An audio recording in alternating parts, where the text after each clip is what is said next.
Matthews? You're good to start. Oh, we're good to start. I need to see a full screen, and your M is in the middle. Yeah, it kind of, my computer kind of messed up on that. I'll start it over.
You're good to go. Okay, I still see your M sitting up in the middle, so maybe it's some. Yeah, it worked on my end, but yeah, you guys are more than welcome to start. Okay. I need to see faces here. It's hard for me to see faces. Is anyone else experiencing this where you just cross the top? Can the rest of you see a No, you might have to just stretch it out. Just grab a hold of the end of it and stretch it out. You should be able to see everybody. Go to full screen. Or try the view. You could. Miss Lisa, You might have it Miss in the Lisa, film stream. Miss Lisa, for the record, I called in. Can you put that I'm in the meeting, please? Yes, ma'am. Okay. I see your number, your telephone number. There we are. I went to gallery. So, all right, thank you. Okay, so we're ready to go. Merry Christmas, everyone. Merry Christmas. The Village of Lincoln Heights Safety Committee meeting Monday, December 21st, 2020. Called to order at 5:38. It's a virtual Zoom meeting. Roll call, please. Councilwoman Linda Childs Jeter. Present. Vice Mayor Jeannie Stinson. Present. Councilwoman Phyllis Faber.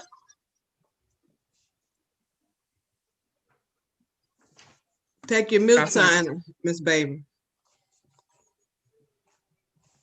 You're mute. You're mute.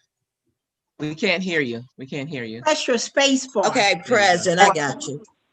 All right. Okay. Thank you. We have 3 who are present. We do have a quorum. Okay. Since we are going to go into the Finance Committee meeting, we need a prayer to sustain us through both of these 2 meetings. So, Ms. Mitchell, Councilwoman Mitchell, will you lead us in prayer, please? Okay, one moment. Heavenly Father, we thank you for this day. We thank you for all the mercy, blessings, and grace that you have given us.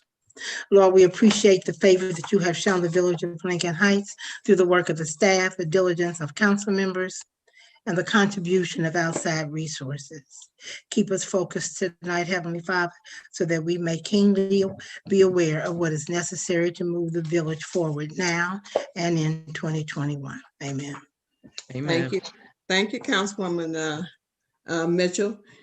So I need for us to accept the minutes of November the 5th, 16, 2020. Is there a motion to accept them with any corrections? A motion. Is there a second? Second. Been moved in second to accept the minutes with any corrections. Are there any questions? Are there any questions? Being no questions, the motion passed. Okay, because of the lateness in getting the 2021 budget appropriation done, the committee, Ms. Vice Mayor Stinson and Councilwoman Baber have agreed, along with myself, have agreed to give this time to the Finance Director. So at this time, I turn it over to Ms. Pope.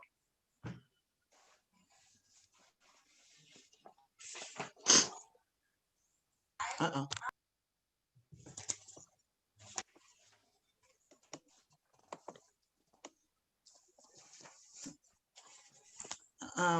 May I speak? Yes, Vice Mayor, Um, I'm here. okay, I understand. You just turned it over to Ms. Pope? Yes. Okay, can I ask Ms. Pope a question? Is there any way that we could go ahead and do November's financial report and then roll over into the budgets? Because that might take a little bit longer. If we can go ahead and get that out the way, we're closer to the end of the year dollar amount. I hate for us to start on the budget and then we got to do the report and then we going back to the budget. Do you understand? Is that okay? You know, just let it flow. Vice Mayor, because it wasn't posted that way, then we can't do that at this time. If it was posted as the finance piece first, then we could do that. But it was only posted as the appropriation piece, the safety, and underneath that, the appropriation would do that. So we amended the notice No, to it say had to, something other than it safety? it needed to be posted. And to Ms. Randolph, you posted it that way, right?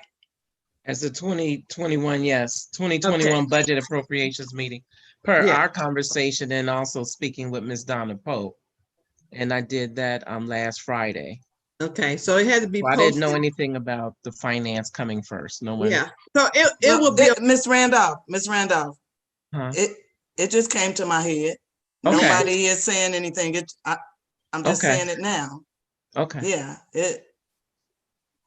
but I was just wondering if it could be amended, because the meeting is taped. If anybody need to see it, they can see it. But okay, if that's part of the sunshine law or whatever. Well, but it just that would is- made sense if we could have got that out the way instead of talking about the budget, then going into finance meeting, talking about the November finance report, and then going back to the budget. Vice okay. Mayor, it all come together. Just put your seatbelt on. All right, Ms. No, Pope. not to, It will yes, be. ma'am. It will It's be gonna okay. be fine. You can still ask questions in both, so it will be okay. We gave up our time. I asked you all. Oh yeah, I want to give up the time. I want to give it up. It was posted that way, so therefore we need to continue, because for finance, if someone wants to look at only the finance piece, then they normally would tune in at 6:30. Okay, Ms. Donna.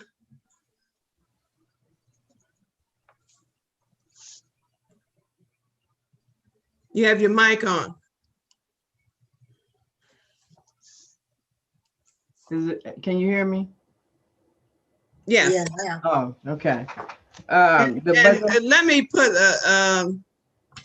so let me say something. It would be okay if we had let the public know that that meeting was going to take place in reverse order. Okay, so, and Ms. Mitchell probably need to go on at 6:30 so she can do 3 hours of meeting. I might be 4. 4, yeah, you do it by yourself. All right, Donna. Do it by yourself. Anybody else be around, raise your hand. Let me start back over. The 2020 budget has to be approved by 12/31. So every year we go through this process of reviewing past budgets and forecasting the end of the year, and then approving the upcoming year. So what you have in front of you, if you have it, do you have your budget pieces? So what you have in front of you is 2017, 18, and 19 actual numbers, 2020 estimated, 2020 forecast, and then the 2020 budget. Ms. Pope, do you mean the 2021 budget? 2021 budget, yes. So this, somebody say something? You have a way of sharing that for those of us who don't have our documents in front of us? Let me see how I would do that.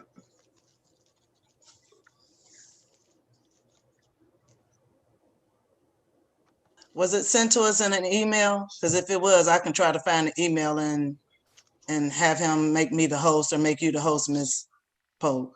Yeah, it was sent. It was sent. It might be easier for you though, because you can explain it while you got it up. The It's up memo to you. says 16th, December 16th 16. at 4 o'clock.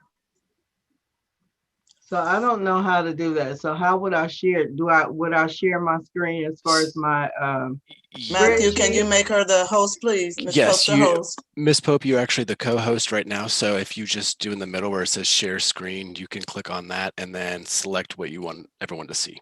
So I can select one of my spreadsheets? Correct. Yeah, you have to have it open, and then there's a middle button where it says share screen. It should be Okay. green, and then when you click that, it'll prompt you to what you can, what you can share, and you just click on what you want to share. Okay. So can you guys see that? Mm-hmm. Oh, Yes. okay. That's interesting. Okay. So the first part of the spreadsheet is the general fund. The general fund is the fund that we have control over, where we receive our revenues, where we expend through our departments. And it is not a special revenue, it's just your general operating revenue. So we have control over that. So the first part of this spreadsheet shows you the beginning fund balances coming into the carryover fund balance coming into the new year. So that first line would be your fund balances coming into January. So it would be for 17, 18, 19, 20, and 20. So that is your beginning fund balances. And the next part is your revenues. So it's the different types of revenue that we receive. The first line being the income tax revenue. So there you can see the historical amounts that we received from 17 back to 17. And again, coming across the spreadsheet, we estimated 630,000. We actually have received or forecasting that we're going to receive $891,444. So that is $261,000 more than what we estimated. Ms. Pope, what is that forecasting based on? Is that just the amount that we got that we hadn't expected from that one business? How did you forecast that? So the forecast in that column, it's your, since we are in December, the month of December, it's the current amount of revenues that we have received plus the amount that we should receive. We're estimating that we're going to receive in December. So it'd be year to date plus December's total.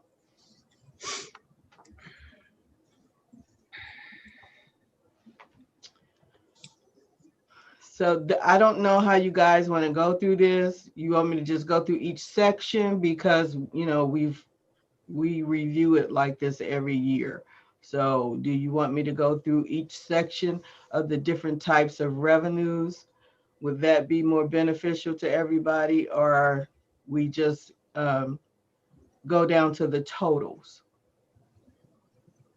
What's your preference?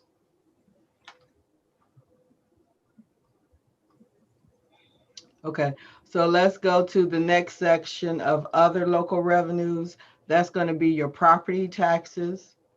And that is going to be your cable television disbursement of the amount that we receive from ICRC.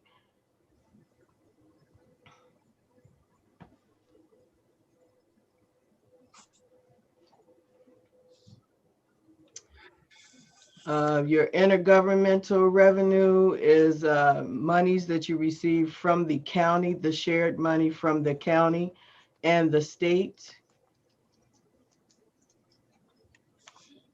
So it's all state shared revenues and county.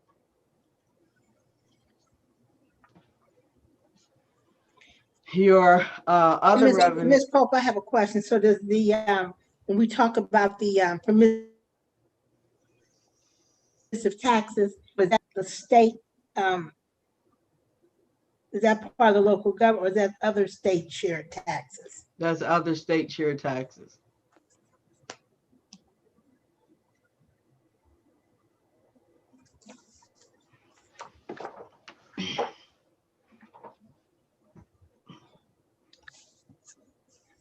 Okay.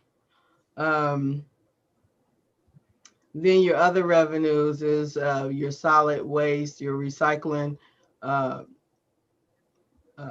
intergovernment shared taxes, shared benefits. Then it would be your business license, any money you receive from your business licenses, the permit and zoning fees, charges for Xeroxing. So it'll be your departmental type of revenue. We under the rescue runs, since we don't have the the fire service running from here, we don't receive a rescue run revenue anymore. I have a question. I have a question on the liquor and beer permits. Yes. Did we lose somebody's permit or a couple of people? Because it looks like we budgeted over 2,000, but we only got 900. Yeah, we have a few businesses that don't that we don't receive anything. I know Lamar's is one of them. I think she closed out, and Fancies.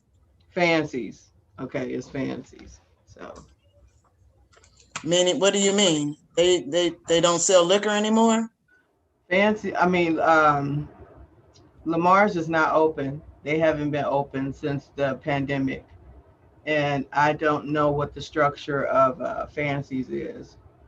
They are under new management, so I don't know if he sells alcohol or wine up there. So did we make that that projection based on the fact that we thought that they were going to do some type of liquor license? Because when they opened, they didn't have one. Yeah, well, what I usually do is look at the previous years on some of these departmental or interdepartmental revenues and just try to get an average of what we've collected in prior years.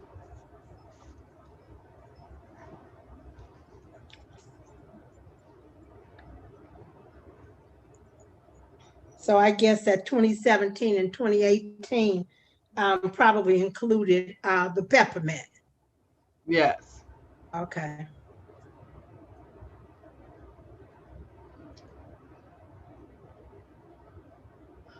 Ms. Pope, before you go on, I do have a question on your other revenues. Yes.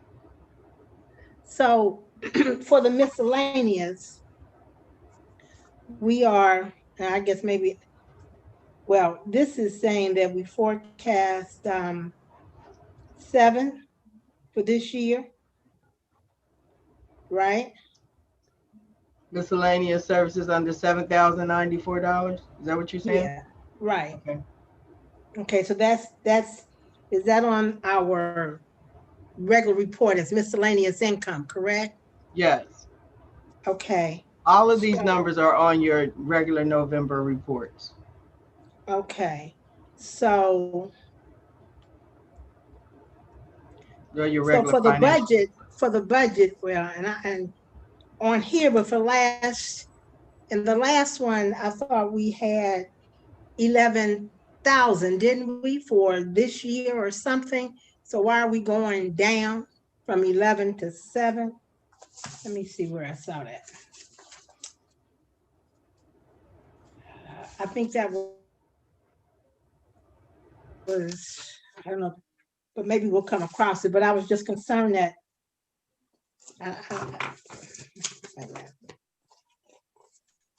On which one are you talking about? The right up under charges for Xeroxing? Is that what you're right, talking? miscellaneous services, what is that? Okay, so on miscellaneous services, we don't really estimate. I don't estimate a amount for that because seeing that it is miscellaneous, we don't know what we may receive. It may be a refund. It may be a car that was wrecked or totaled or something like that. So we don't estimate that. We just received that amount this year, $7,094. But on the November report, it says miscellaneous is 11,274. Is that a different miscellaneous? I'll have to look at that. Okay, so let's just mark it when we get to that though. So we could just, and that's on page 5, just to, so you can know that when we get to the monthly report. Okay.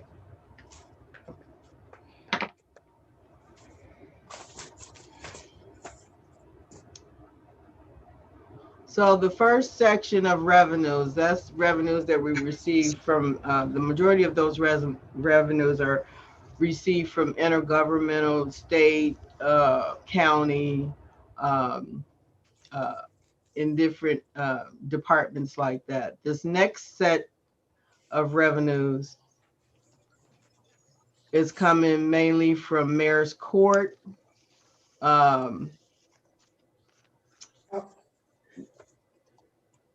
Let's see, it's miscellaneous, it's There donations, we have miscellaneous. Is that the one you're talking about? Yeah, so what's the difference between the two?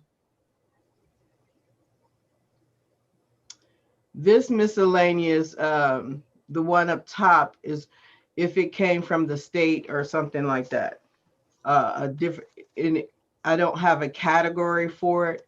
If they sent us some type of refund, or not refund, but some kind of monies, and I don't have a category for it, I'll place it in the miscellaneous services. I'll have to look that up to see exactly what it is.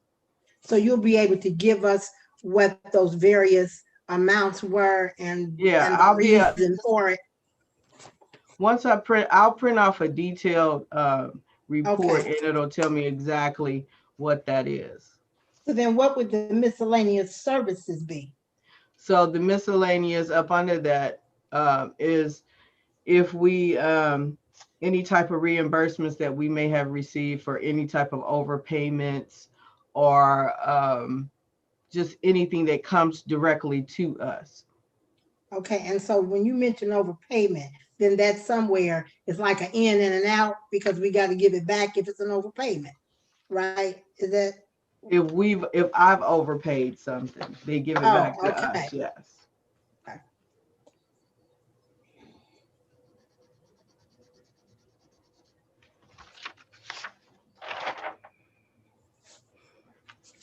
Okay. So the next section of this report is going to be your expenditures. And the expenditures in on this general fund report is all of the departments that are listed under our general fund, which would be administration, finance, council, the service department. So it would be all of our departments. So this is all of the accounts that fall up under general fund, which is like I just said, administration, finance, council, service department. So it's broken out as the village manager's office and then the salaries and the operating category is all of any kind of fees, any kind of supplies she may have to order, any kind of travel and training. So it's just broken out as first your salaries and then anything else to operate your department. Question. I'm not for sure who's chairing this. I am, Okay, Ms. Pope, I have a question. yes. All right, if we go up back to mayor and council, Mm-hmm. does mayor and council include the council clerk? Yes. Okay, her salary is in here also? Yeah, the first are right up under expenditures under mayor, and you have personnel and you have salaries, full-time clerk. So that's that first line is hers. Ms. Pope, I have a question. Yes, ma'am. How many hours determined full-time? In our manual, it's 40 hours. But what about the clerk of courts? Is 32 hours at some point considered full-time? I believe there was a legislation years ago that said that 30 hours was considered full-time for that particular position. But since I started here in 16, it's always been listed as part-time. So listed as part-time, does that mean the legislation was done to take it back to part-time and not making that a 32 hour position? It wasn't taken back since, I mean, it was no new legislation since I've been here, but I don't know what, why was that position even qualified to be full-time at 32 hours? And the rest of the full-time employees are 40. So I don't know the specifics on that. Okay, so I just think, Ms. Powder, we need to look at that so that everybody can be, there's legislation that says that that particular position at 32 hours is considered full-time. We just need to square that away. Well, would we because have to make everyone 32 hours then? No, I don't think so, if the legislation is just for that particular position. So that's what I'm saying. I remember it had something to do with the times when we were cutting back people's hours, or someone came in, and I think it also had to do something with benefits as well. But I mean, we can look up that legislation. Yes, Ms. Pope, that was done under Laverne's term. When that happened, and we did when she was in council, and they reduced to save money because we had some money issues. Decided to reduce the hours of the clerk of council and also the clerk of court.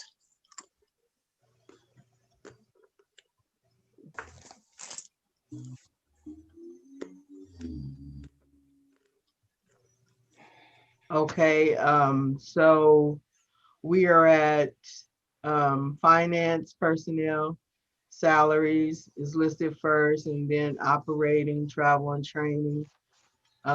Ms. Pope, Can I? Yes, okay, so, so I was listening to, because I'm en route, so that's why I'm not on.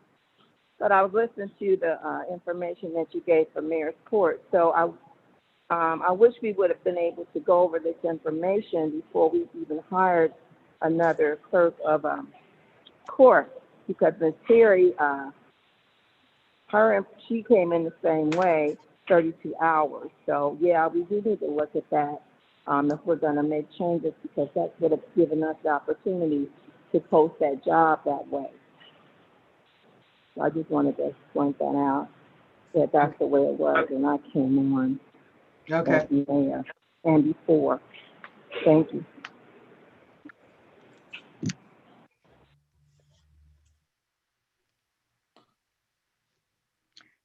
Okay, looking in our, I still had another question. I'm sorry, Ms. Pope. So what you have in pink on this sheet is The 2021 budget. So when do we get an opportunity to say, no, I think that's too much, or I don't think that's enough? Did we already go through that?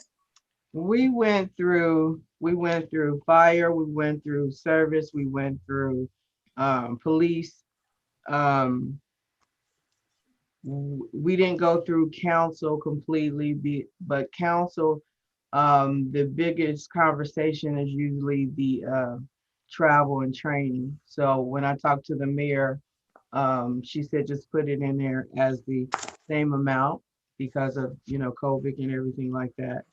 And So when do we discuss service? service, we went over service a few times and made the decision to buy the truck.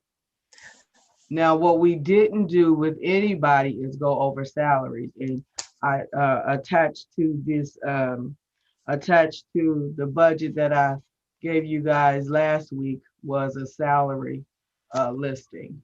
And it listed it at 3%, 5%, and 7%. And Ms. Key actually, you know, questioned that amount. So we did. So we were supposed to respond through that email or through receiving this, or were we supposed to respond in a meeting? Because you're saying like that's all been approved because nobody responded to it. I thought it was to be discussed in a meeting, not through email. No, that's what Ms. Charles Jeter gave up this meeting so we can discuss the budget. Oh, I'm talking about the salary. I thought you said the salary.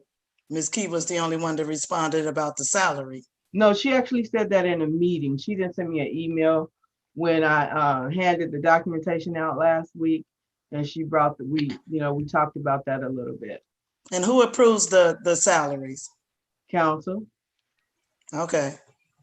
But I have a question on that as well, Ms. Pope. So the amount that you have, and you do have another sheet that lists 3%, 5%, but the amounts are not all equivalent to the 3 or the 5%. It looks like, is it some 3.5, some 4? It doesn't seem to calculate out based on, I think, what you had on page 6 or is it page 6? Right. So the amount that you put in the salary for 2021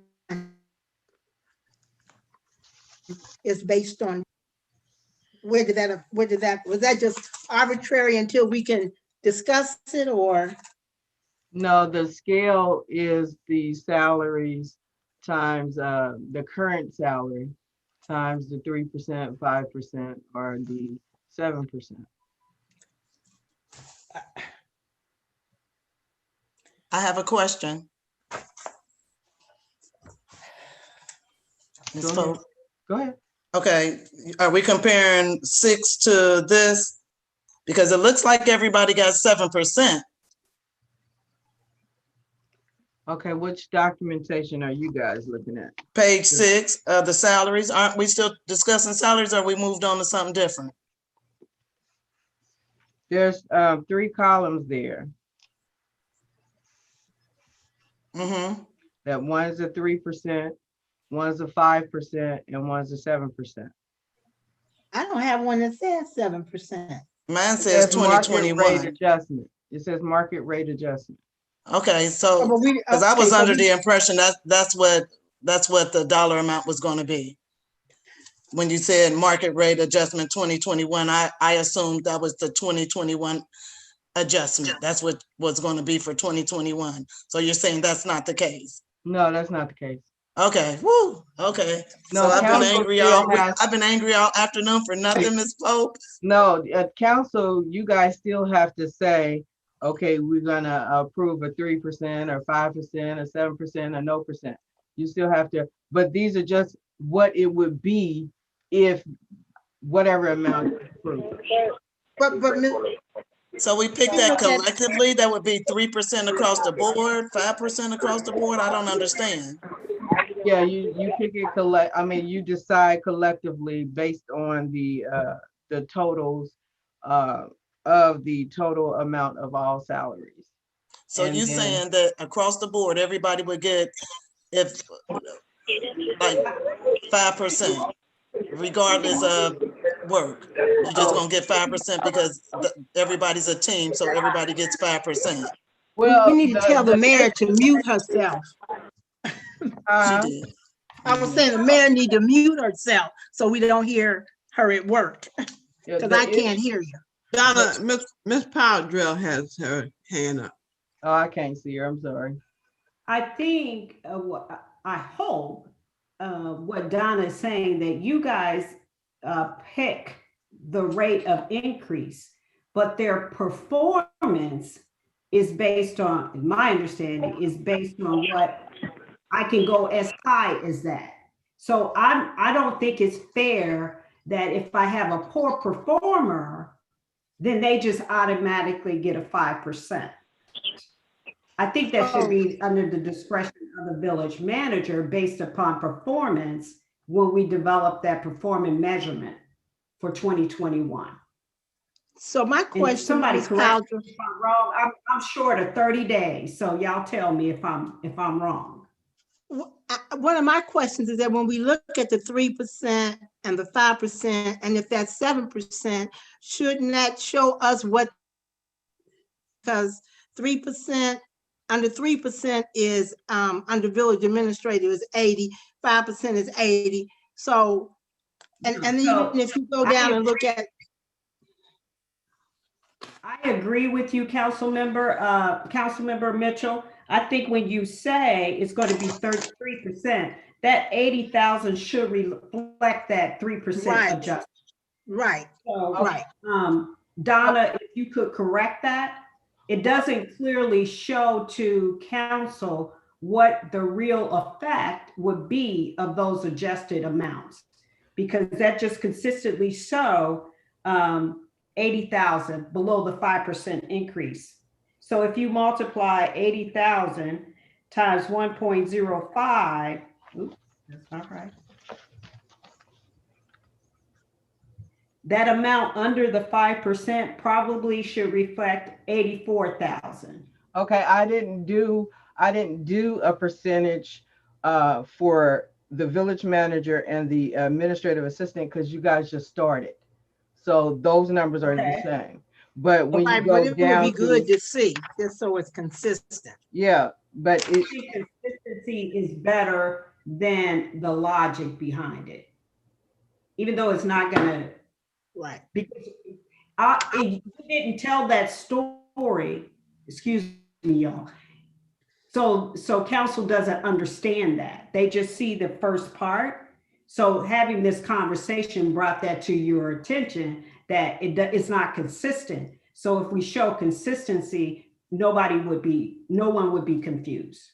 That's what I'm trying to say. okay, I didn't do it because I knew I was gonna have a chance to explain just those two items. But Okay. that's why I didn't do it.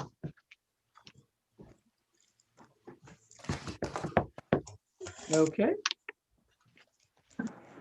Ms. Pope? Yes. Okay, so for how Monday looks like, will you guys be making a recommendation to the finance department on what those percentages are going to be? Reason why, because I need to let Mr. Desai know what legislation we need to have ready. So that's why I'm asking about, will you guys be doing a recommendation on the amount, or do you want us to have legislation for all those 3%, 5%, 7%, and go from there?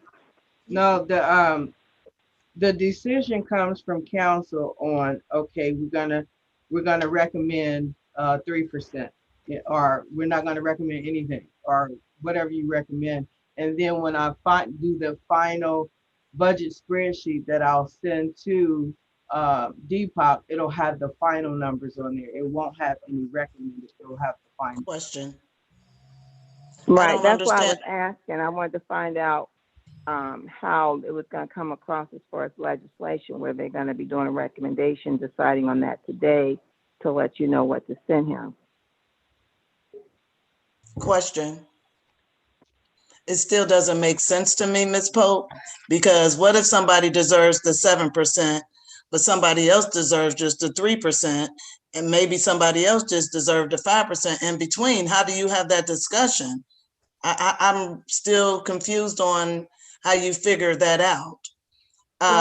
Because to me, it would be based on, I don't know if we're doing cost of living raises or performance raises. How are we determining that? How do you determine that? Because what I see might not be what somebody else sees. Because I see some 7%ers, but I also see some 3%ers. Yeah. Okay, okay. So this was just, I don't know if you remember, Ms. Caldwell, of course she wouldn't, but you guys, I don't know if you remember last year when we were doing the budget and we started discussing salaries and we start discussing cost of living increases, and you guys asked me to give you a table on what 3% would look like, what 5% would look like, what 7% would look like. That's what this is. It's not saying that I'm recommending 3%, 5%, 7%. This is what it would look like if, council said, well, we're only going to give out cost of living increases and it's going to be 3% or it's going to be 5%. So this Ms. is Pope, I just understand that. right. I do. So if we said 3%, but it's somebody that should get the 7% rate. Right. Do you understand what's on this piece of paper? Right. That's what I'm saying. But they miss out because everybody across the board get 3%. But that's that comes into play too when we're talking about myself and Ms. Paldro was talking about doing performance reviews. That's where they get the different amount. This one is just the cost of living increase. So Ms. Pope. Can I chime in? So I don't think that they have ever done performance reviews. That is my objective to do that. One way you could do it is to set the max, right? And then it is based upon their performance review and recommendation by their supervisor, Ms. Pope, of what that should be. So you have this range, and there's always going to be a bell curve. I know we don't have many people, but I agree with you, Councilwoman Stinson, that there are going to be some good performers and some outstanding performers.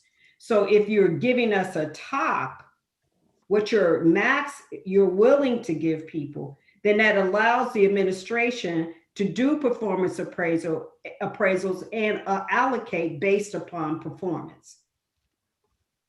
So I have a question. So Ms. Pope, you use 7% for the 2021 appropriation for everybody?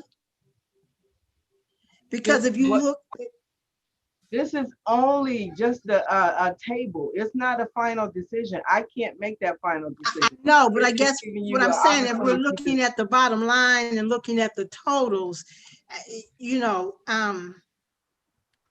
don't know, I guess I kind of agree with the Vice Mayor that had we discussed what this increase would be, then we would see those in that 2021 column. The other thing that I think that would be helpful is to see each position broken out, like under village manager's office, you see personnel, you see salaries full-time, and then the same way under, shouldn't we see what the manager and then what the clerk would be? Somewhat like you did service.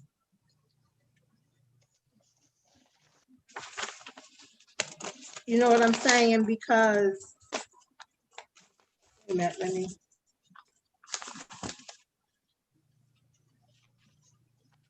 Like for the service, you have, again, all one salary, but you don't show the breakdown of,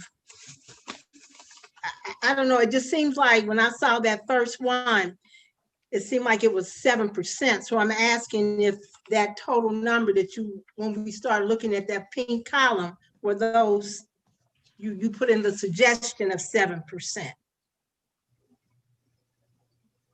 Is that what you're saying? Did you use 7% for all those salaries?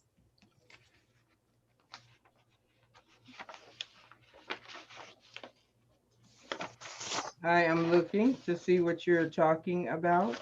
Okay, so if you look on page 2, and it says salaries under mayor and council. Okay, and so that's the full-time clerk. That's at 34,497. That's the 7% amount. So when you calculated all of the salaries, were they at 7% when you did the 2021 column?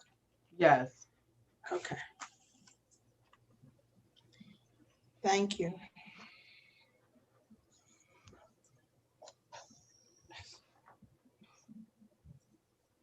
Okay, I think we were down to, on the expenditures, we were down to the legal.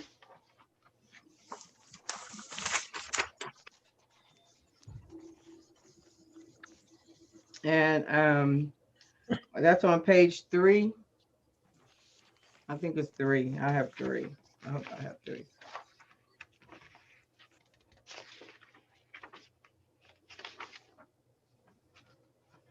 Yeah, that's page 3. I pointed that out because it was some interest in the payments made to the solicitor. So you can see it's been pretty consistent over a 5-year period that he's been paid the exact same amount of $80,000. And up under that, the legal contingencies, those are the lawsuits.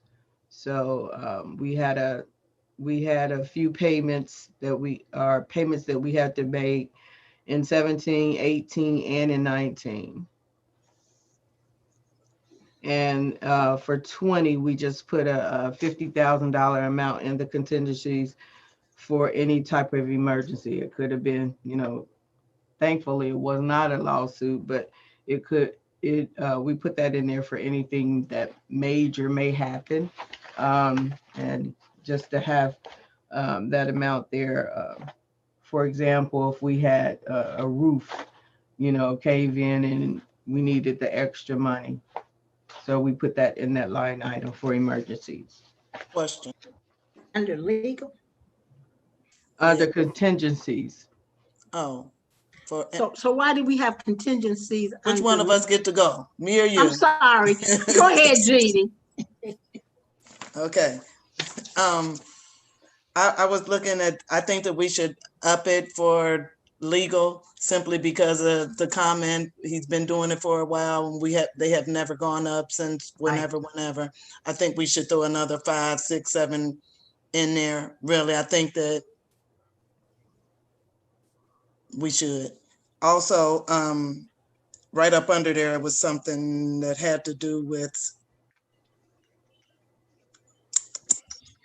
forgot what it was. But I think that we should put more in legal. It was right up under legal. Oh, But the codification. I don't know what that is. That's some stuff that you talk about. I don't know what that is. The 420, is that gonna be enough in for sheriff? Where are you looking? On that same page 3, under sheriff. Oh, sheriff. Oh. Sheriff is paid out of 2, is paid. Half of it is paid in general, the other half is at the levy. So this one right here, this report that we're working on is just general operating issues. I have a question, Ms. Pope, going back to legal. I just don't recall us having the category contingencies under legal. Yep, it's there. Okay, and so and then you have contingencies and litigation expenses. So if we go over the 80 or the 85, if we do 2021, where do we pull the extra funds for extraordinary services expenses? Does that come out of contingency or do we pull that from somewhere else? No, that is included in his 80,000. His actual bill is only 54.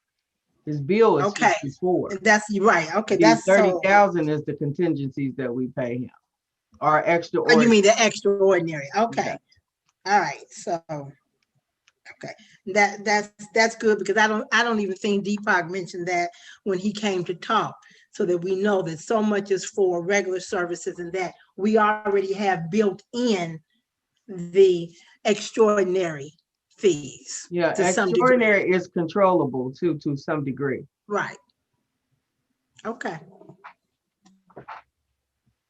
Ms. Pope, I remembered my other question. It was about the $50,000 that's in the legal contingency.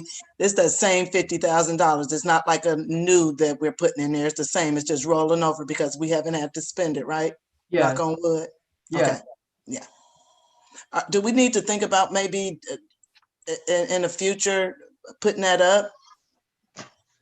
Because it seems to be, and for lack of better terms, because I'm new to this finance stuff, like a good savings. It's like we're, money to save it later for something else, I got you. yes. You know how sometimes you tuck away your Right. $5 bills because you just put all your fives to the side. You know what I mean? Yes. That amount can be increased. It didn't have to be for this year because I'm thinking of Lincoln Heights Days, so I was just thinking in the future. Okay, Thank you, Ms. Pope. you're welcome. Ms. Pope, Yes. we've had, I think, $90,000 in there one time, but that's when a lot of lawsuits was coming through. Right. We had that 150 in there one year, I think, because we had to pay out 126. Mm-hmm. And then we had to pay out 114, and then 19, we had to pay out 25. But in mentioning that about contingencies, but don't we still have a separate contingency, not necessarily just for legal, but just any other expenses that might come up? Don't we No. still have a regular contingency? We don't do that? No, Why is it called? we have that amount in there for contingencies there, we put it there. And then we have an amount that we, in the general expenses, the details, we had a miscellaneous amount that we kept for miscellaneous amount for one-time vendors or any other emergencies that may come to the building. So you put that under miscellaneous? Under the general village. that Right, 101. but under the name This one is- miscellaneous. Yes, this is separate. Right, okay, I'm just saying, because I know that at one time, usually they required you to do a certain percentage of Of the budget. appropriation for contingencies. Mhm. So I'm just, so but now we don't call it contingencies, we put it under miscellaneous. Is No, that what we you're have a line item that we do call contingency. But is it for, but it's for the attorney? That's what I was asking. No, right? it's It's- under that contingency. The 1 year we put it in there for any type of lawsuits that we may receive. We said, let's put it in there for, put a certain amount aside for anything that could happen. It's not the Deepak's contingency. Okay, where do you place that? That's what I'm saying. He has That's- his own account number. There's a legal account number for services. Okay, what? And then you have two account numbers. You have one for legal and then one for contingencies. Okay, and so the contingency is not just for legal or just for legal? No, it's not. It's for emergencies. Okay, but, okay. I just thought it was always separate. I didn't realize that it was always, that it was put under legal department.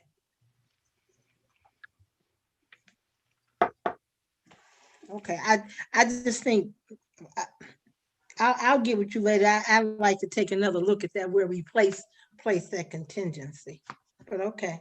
Okay.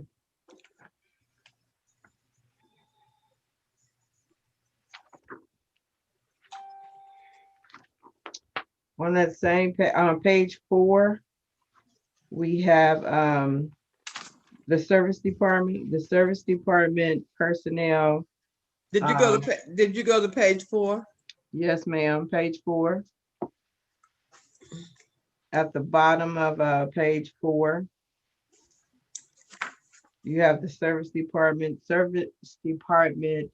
salaries, benefits, and travel comes out of the general fund. The supplies, contract service, and debt and capital come out of the street maintenance and repair fund. So that's why service is listed here on the general fund, up under the general fund. Can you scroll down? Oh, Yeah, Thank maybe. you. I ain't even paying no attention to that. Thank you, Jeannie, because I'm looking for, I'm saying, okay, there you go. Where we at?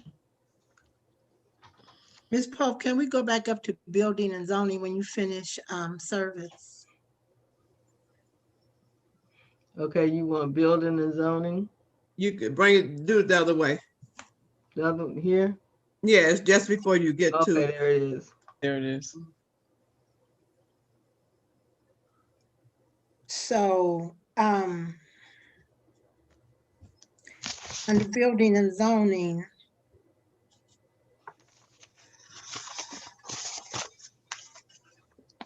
we have, we've got $2,000 for 2021, but we only did $450. Why such an increase? What are we thinking? I'm thinking if there's any projects that he'll have to work on, hopefully in the future, there will be some type of building and projects that he'll be required to issue zoning permits. Okay, We can lower that number though, because we've only paid him so far this year $450. right. I mean, I can see like upping it 3 to 5%, but I don't know. I guess if we just take a look at what we think any housing stuff would be, if it's anything with the home improvement project, would they have to get any permits for some of that they would do typically? Yes, but they would have to get a building permit, not necessarily a zoning permit. Right. All right. So you want to lower that number? I mean, I think so. I think that's an awfully high jump, and we really don't have anything solid to say we're going to be doing this. And like, we're going to be building 10 houses, so therefore we know we're going to need, You want to take it down to 1,000? so I don't know. Yeah. I think that if we lower it to anything, it should be 1,000. It shouldn't go anything less than 1,000. I kind of like 2,000 because it makes me feel like I'm thinking forward thinking and thinking positive. It's only $2,000. I don't think that's gonna. Well, I'm just questioning how it jumps. So, and see what you're going to do. And I'm just wondering why it jumped so high when we haven't done but 450. So I'm questioning rationale as well as, the amount. So.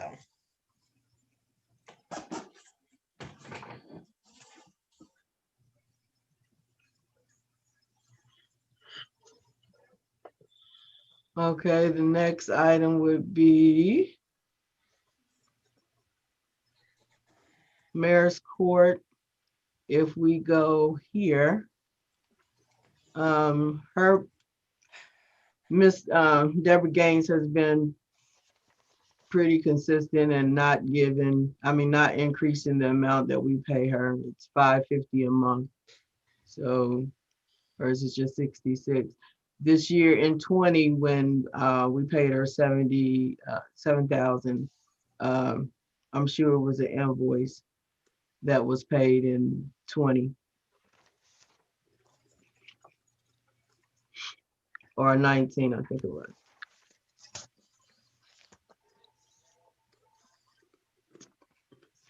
Recreation, operating. Okay, excuse me, just 1 minute. When you talk about mayor's court, you say Miss, her the prosecutor as opposed to the magistrate. Is that what we talking about? Okay, I'll change that word to magistrate. Please, please, thank you. Okay.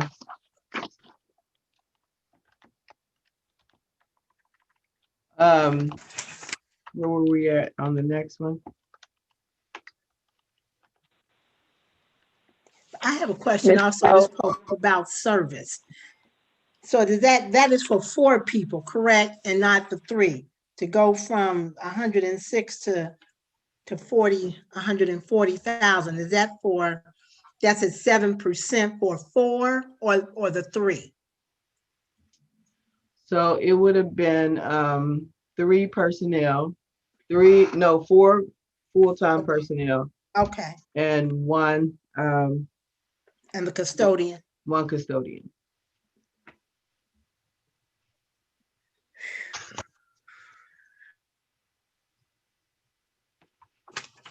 Where were we at? We were on magistrate. So recreation, if we go down to recreation,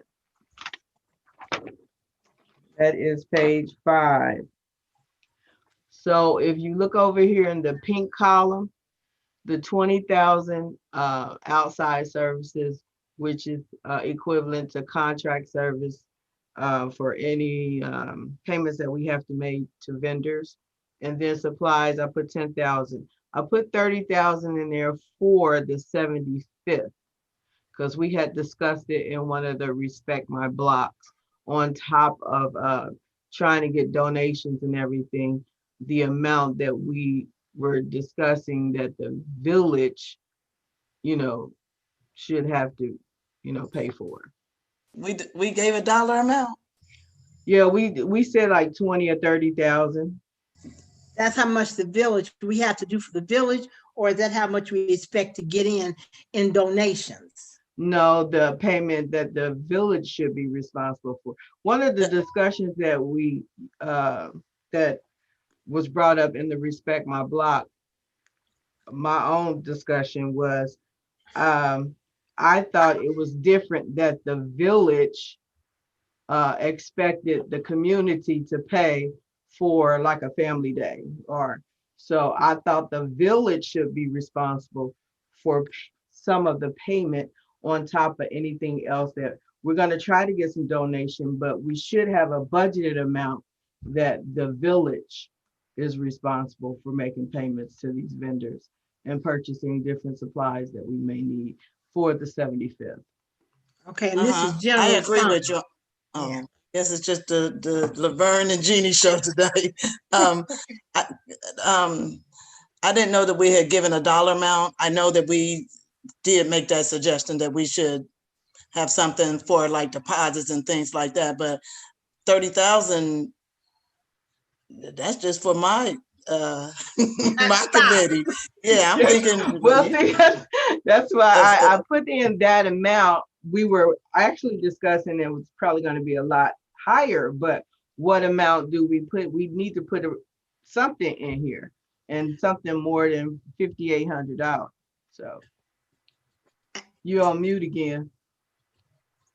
So what is outside services? What were you saying that was? It's going to be any type of contract services, any type of vendor that we have to pay. We might have to pay an electrician.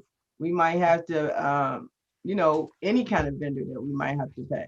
We might have to pay for the bands, Academy rental, those type of things. That's why I think it needs to be 50,000, because I need 30.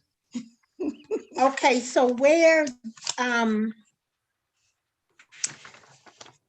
when we started looking at, I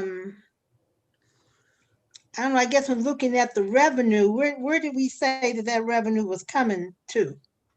On page 1, where are we saying, I mean, this is expenses, so where is that 50,000, that 30,000? I said, I really wanted 50, but 30, where is that? Where is that at? So that will come under what piece of revenue? Donations? No, you can take that. That is going to come from your fund balance. So your general operating fund is going to have a balance going into 2021.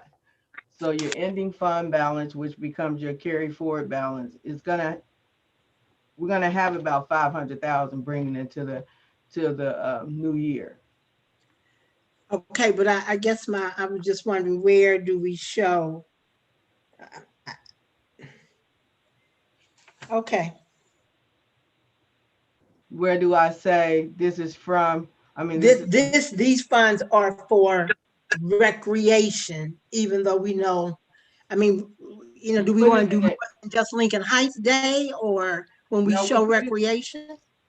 Yeah, we show it in recreation because we have a recreation account.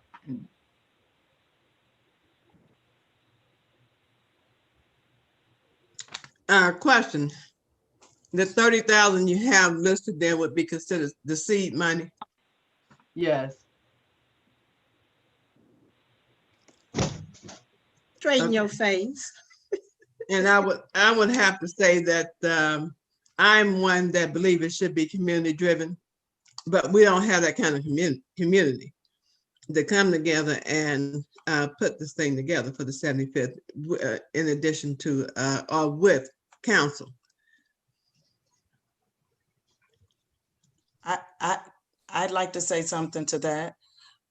I know I can tell you that our last 2 meetings have been consistent with consistent people. We have committees. We have people committed to break out and do some things.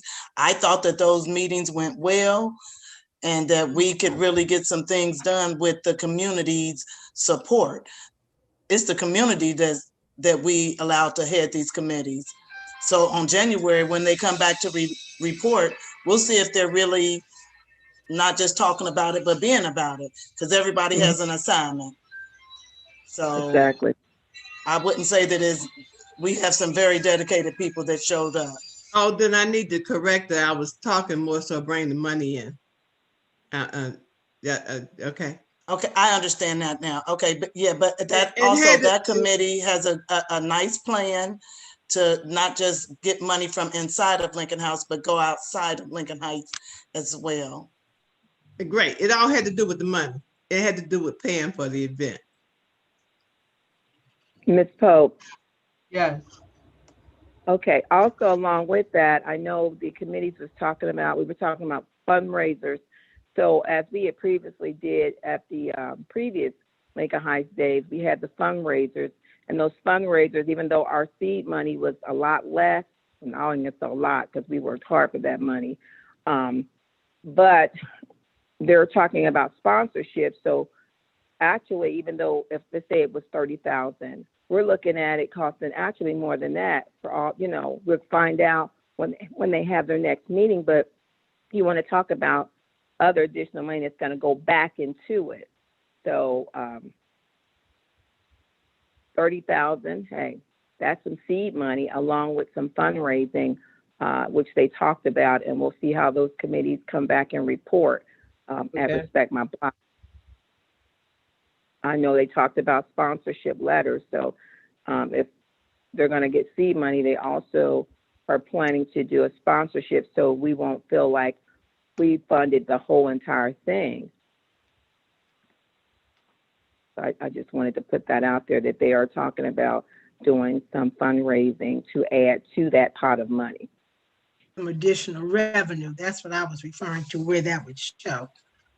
You are more likely to get additional funding. I think it's smart to put some dollar amount there. So when you are talking to a potential sponsor, you can show that you already have some skin in the game, which allows you to get even more than what you thought you could get. So when you are asking, I would ask big.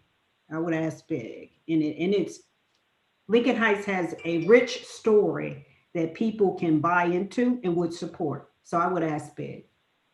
Mm-hmm.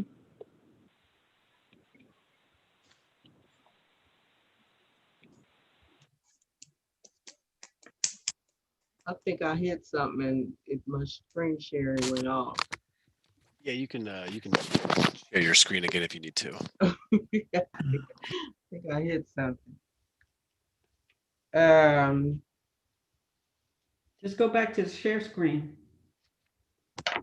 Yeah, he's putting me back in, I think. Yeah, you're good to do it right now. Yeah. Oh, I gotta go.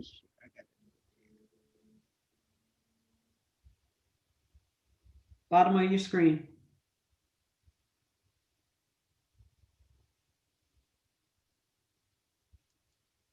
I think this is the one I want. I don't know.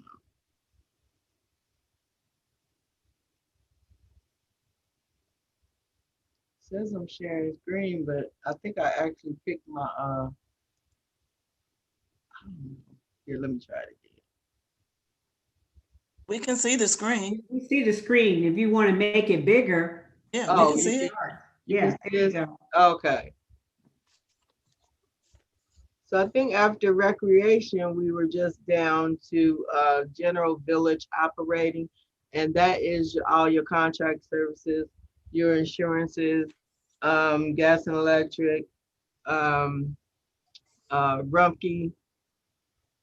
So that is, now you have in one of your other folders that I sent you, you actually have the details broken up. So you have what this contract service number is. You have what the supply number is. I did not.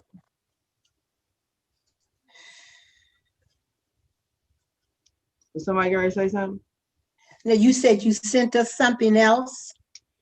That was your first report you received, the detailed worksheets. Matter of fact, you, with this report that I sent you, I also sent you the detailed worksheets.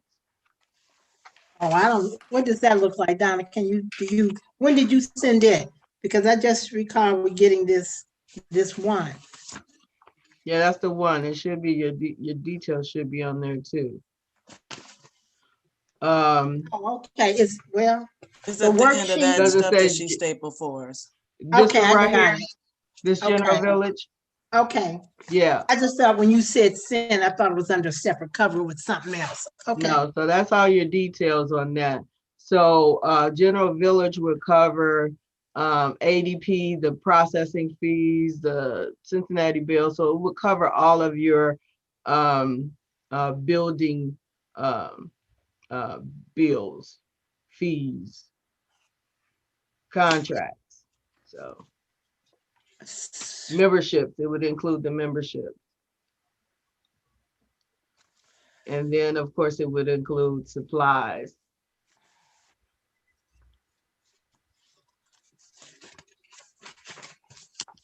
So if I go back to the spreadsheet.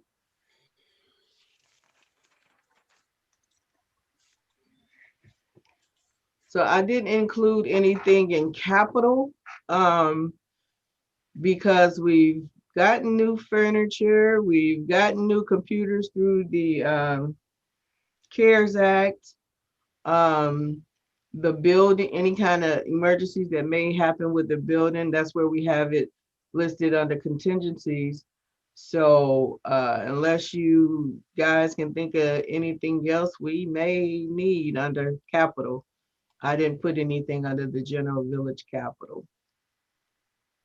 I think you should slide a little bit of something underneath, in that line. Okay. Just So, in case, but you can draw it from another area, but just in case. Suggestion?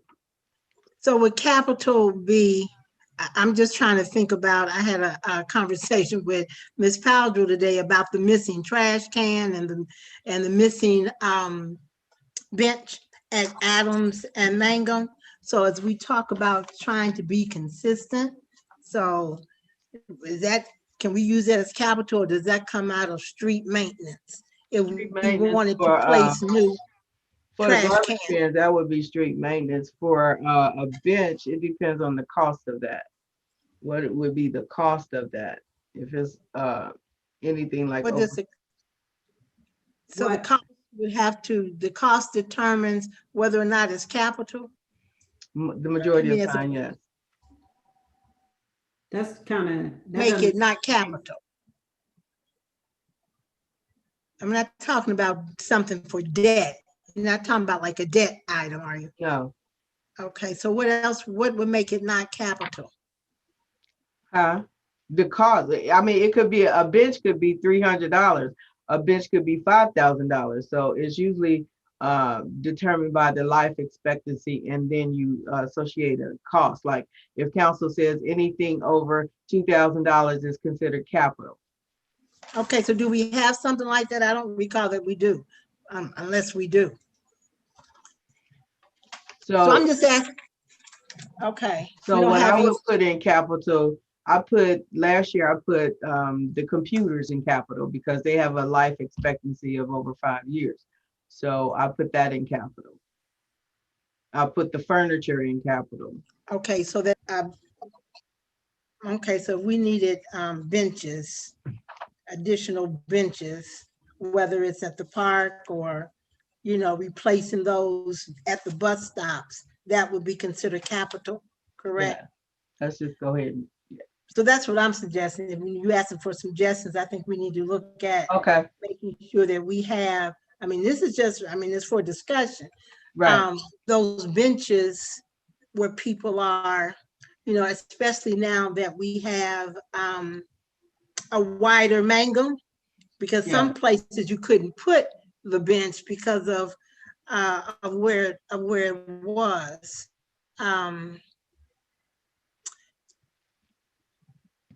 yeah, that's a great idea. I have another. I have one too. Me. Okay, no, I was just gonna say I had another question related to the benches, but it's about recycling, but I'll save it for the finance report.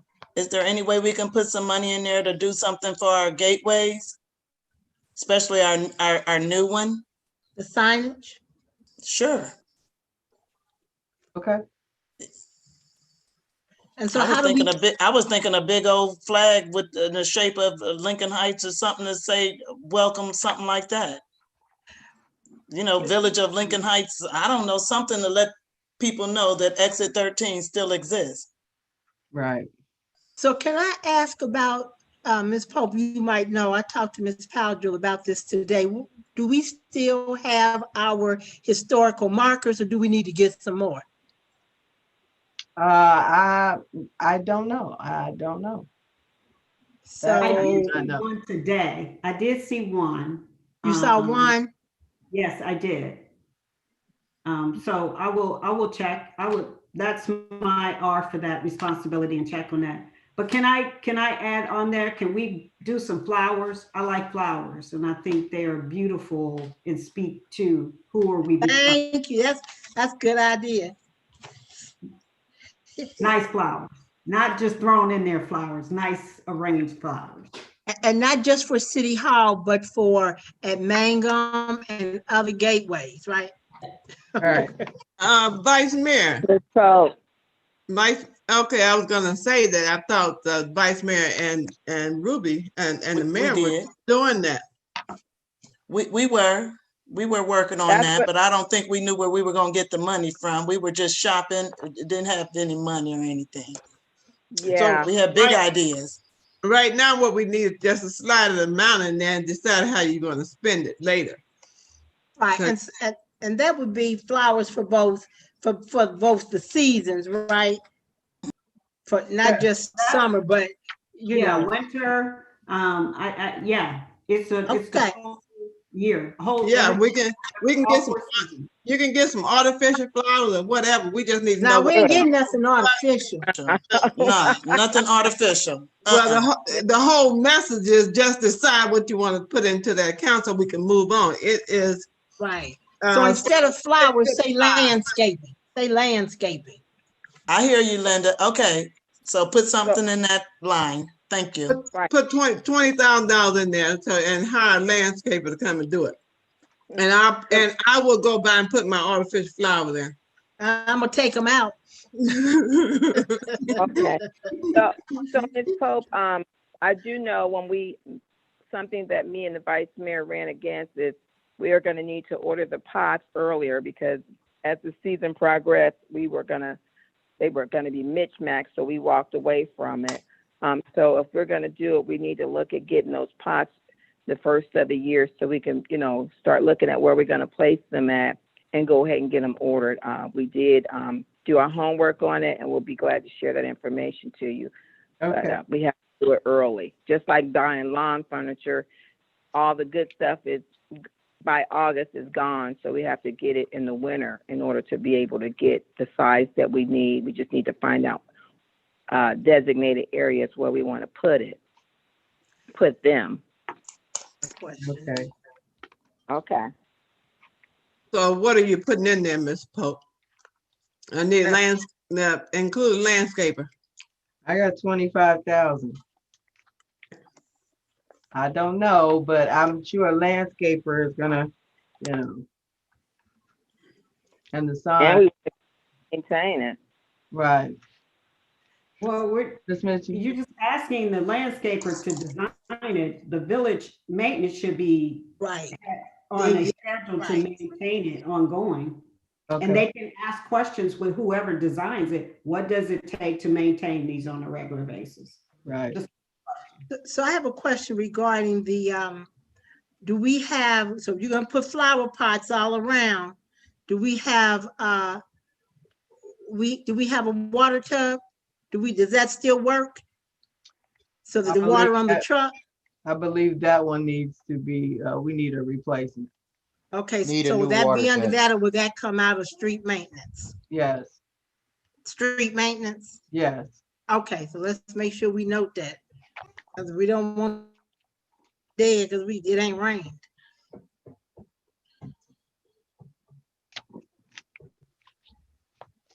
Okay, so that would conclude general fund.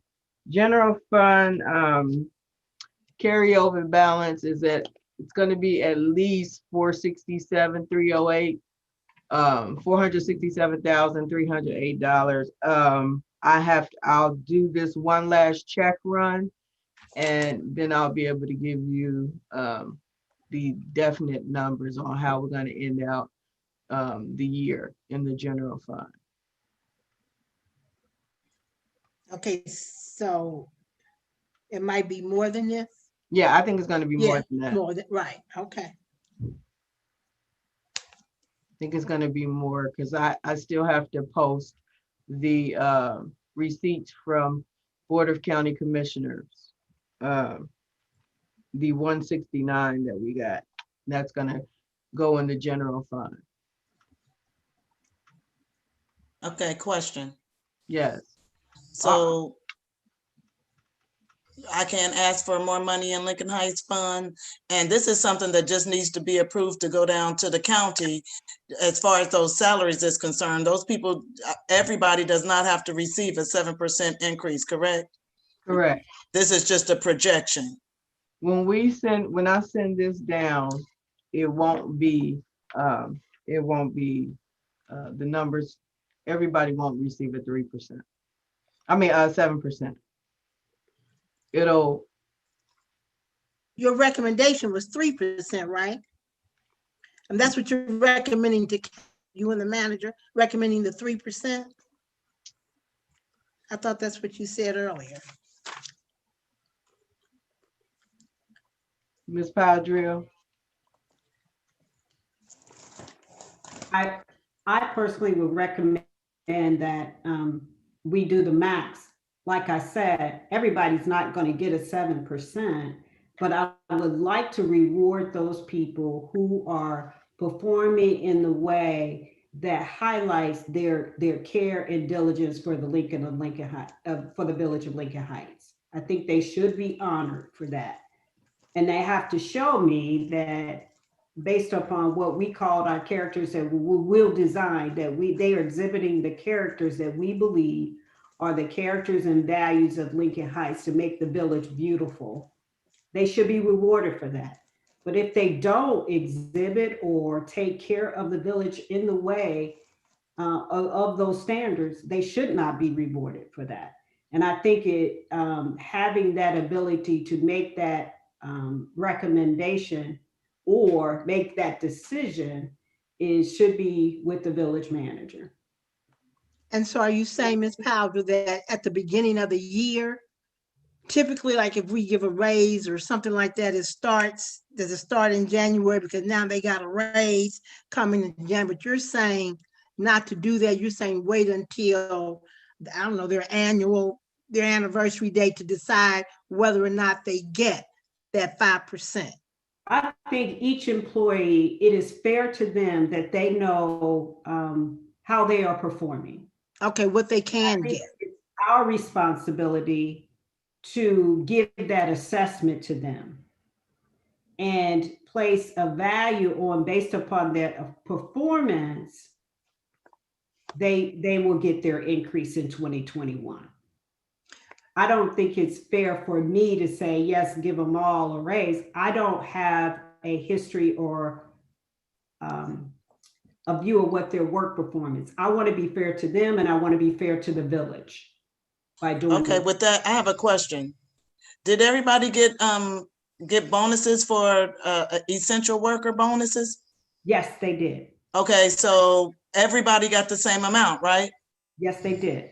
Okay, so everybody worked every day, nobody missed a day, none of that, correct? So the Whether you're bonus- part-time, full-time, you still got the same amount, correct? Yes. Yes. Okay, Miss Rita got the same amount, right? Whether or not she's been there for, but she's an employee and she was there during an essential time. If everybody get $1,000, you get $1,000, everybody get $1,000, right? But that's not the same. Those are, I think that's what is being confused. There's one for bonus, and that was specifically for hazard pay with the CARES Act. Then you have on the other side is based on performance. How well do you do your job and execute on the task and activities that are laid out for you? Everybody that has come to the village every day, they're putting their potential of getting COVID-19 at risk. Everybody, doesn't matter if you work part-time, full-time, whatever, you walk through that door anytime, you are at risk of getting COVID. So Yes, those you are. two separate things, performance and hazard bonus pay are two different things. But it So all everybody- equals out to everybody got $1,000, correct? Yes. Okay, so why is that any different than the salary thing? You just said that It's based on performance. One is based on, because it's in the CARES so Act. if you came to work every day, that's a Yes, I did. performance. That was you had to be there every day. Because it's the same thing. If you get 3%, everybody get 3%, and everybody gets 7%. Everybody got $1,000, whether or not But they they come- worked or missed a day or not. Everybody got $1,000. One is coming out of our fund, the other one's coming out of CARES fund. CARES that It money don't matter aside. where it's coming from. Yeah, it does. If you're gonna put it into your budget, it does. The bonus piece came from the CARES thing for hazard So they pay. said you're supposed to give everybody, whether or not we could have did what we wanted to do with that CARES Act money as far as that. No. So you're saying because it was CARES Act money that everybody had to get the same amount? I'm not disputing the $1,000. Them folk deserve that $1,000. I'm trying to get folk to see what's the two differences. And That is the two different. One came out the CARES money for those essential workers and hazard pay, and the other one is from our budget to increase their salary. Now, when I pay my bills, I got two different accounts. One is taking care of the gas and electric. One is taking care of the mortgage. It's still coming out of my pocket. It's still that one pocket, whether it's two different things or not. It's still that one pocket that it came out of. So I don't think that I'm not. It is what it is. it is what it is. It is what it is. I hear your concern, but when we take the funds from the county, they're saying these are some of the things that you can do with it. That bonus fund came from an appropriation that you all made, and you all approved that. So based on that, those are funds that we could only use that for the CARES Act. It was not based upon their performance. I'm glad that they got the $1,000. I wish it could have been more. That's not what I'm saying. I wanted them to all get the $1,000. I wish they could have all gotten more. Whether they come to work 2 days a week. That's not what I was saying. But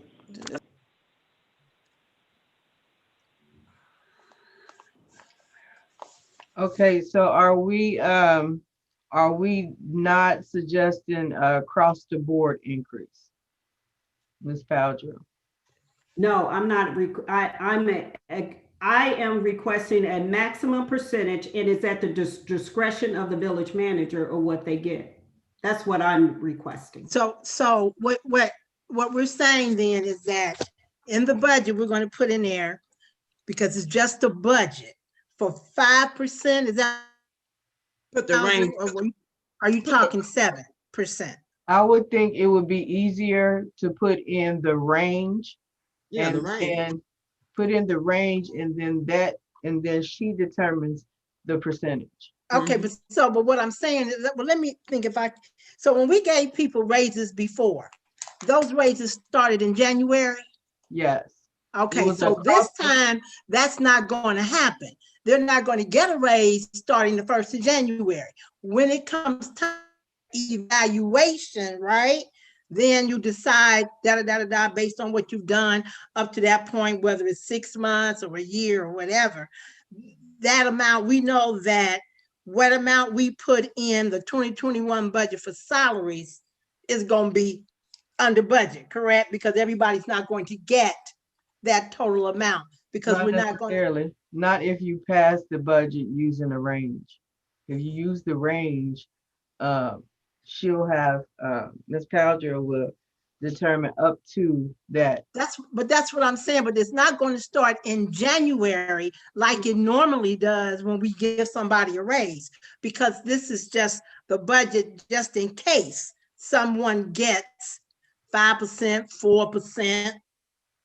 You know what I'm saying? So before, when we put in for a raise and it started in the appropriation in January, people automatically knew that they were going to have that raise this year, even though it's going to show a higher amount than the salaries total that we've had for 2020. That is not necessarily what we're going to spend, correct? Am I making sense? I think so normally the employees get the cost of living increase at January once we pass the budget, but council has said this is the amount that we are approving for cost of living increase. We're not doing that this time. Cost of living. Are we doing a cost of living raise this time? No. So then after that, then the appropriation, the budget, the resolution is passed at that rate, whatever the cost of living increase comes out to be on a person's salary. That's the salary appropriation that you pass. So, I understand, right? But we're not doing that this time. I didn't hear anyone say we're giving a cost of living raise. I haven't heard that. And that was my concern when we look at that 2021. When you say this is up to 7%, I'm thinking, well, is that the cost of living? But what I hear Ms. Powell saying is the amount that's put in there, it's put in the budget, but that doesn't necessarily mean that that amount is going to be expended, because it's going to be based on performance. And so if you, right? Yeah. Okay, so there's no cost of living raise. Is that correct? Are we saying no cost of living? I can't hear you, Ms. Powell. Ms. Powell, you're on mute. I'm saying I'm not saying you automatically get a cost of living raise. I'm saying you are getting a performance Okay. rate. And I understand. You may, I'm not saying you won't get a raise, period. It'll be based and adjusted upon the level. Okay, so nobody gets an increase come January 1 on a paycheck. No. Oh, That's okay. what I'm recommending. All right, that's what I needed to understand. Ms. Pope. Yes. Okay, so I do know we had previously talked about when we're going to start doing the evaluation. So this is basically getting us back to where we need to be as far as getting these evaluations We have to start sooner or later. So that's basically where we're at. We're moving forward to get these evaluations in and to hold our employees accountable for the jobs that they do. Me working in a management position, that's actually how they do in the corporate world. Right. They, we just, got behind, and we wanted to make sure that we retained our employees. That's the only reason why we decided to do across the living wage. We've done it, I would say, the last 3 years. Am I correct? Yeah, Right. we've done a cost of living since I've been here. Okay. Yeah. So that's one reason. So now we're in a place that we're able to, some money has been freed up with us contracting for fire and EMS. And it's allowed us to have some extra money where we can go ahead and do it the way that we initially had talked about 3-4 years ago. So I think it's a good thing that we're going to finally get evaluations done. I myself have to fall in line and get my individuals, my clerk of court, clerk of council, when their yearly comes with which one has came already, that's the evaluation I have to get done so that person can fall into that line. And that's how it works when you're talking about employee and business. So then what that is saying is that at on Monday, the salary resolution, it'll be at current salaries. And then I guess I'll put the range on there. Right. So after your performance review and Ms. Powdra determines the amount of increase, if any, then that will be covered if we have the range there. So you Okay. have to put the range in the legislation, not just the fact that the salary will remain the same. You have to put a range in there for everybody. Well, the salary resolution that council has to pass, Right. it Right. generally lists the actual amount that the employee makes.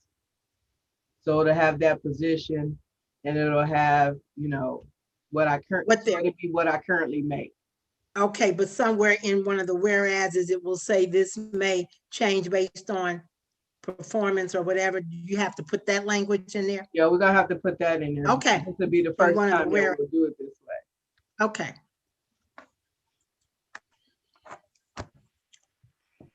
Ms. Donna, Yes.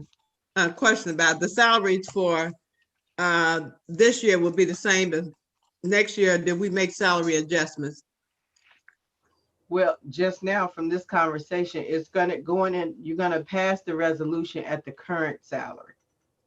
Whatever we're making now, it'll be, the resolution will say, Donna Pope, whatever. And that's the resolution that will be passed, but we'll pass it with a range. So the range won't happen until 21. I thought we were looking into bringing them up to where they should be in accordance with what other villages are paying. That didn't happen. All right. Yeah. So but I have a question on page 7. Okay. What's the GMC Sierra?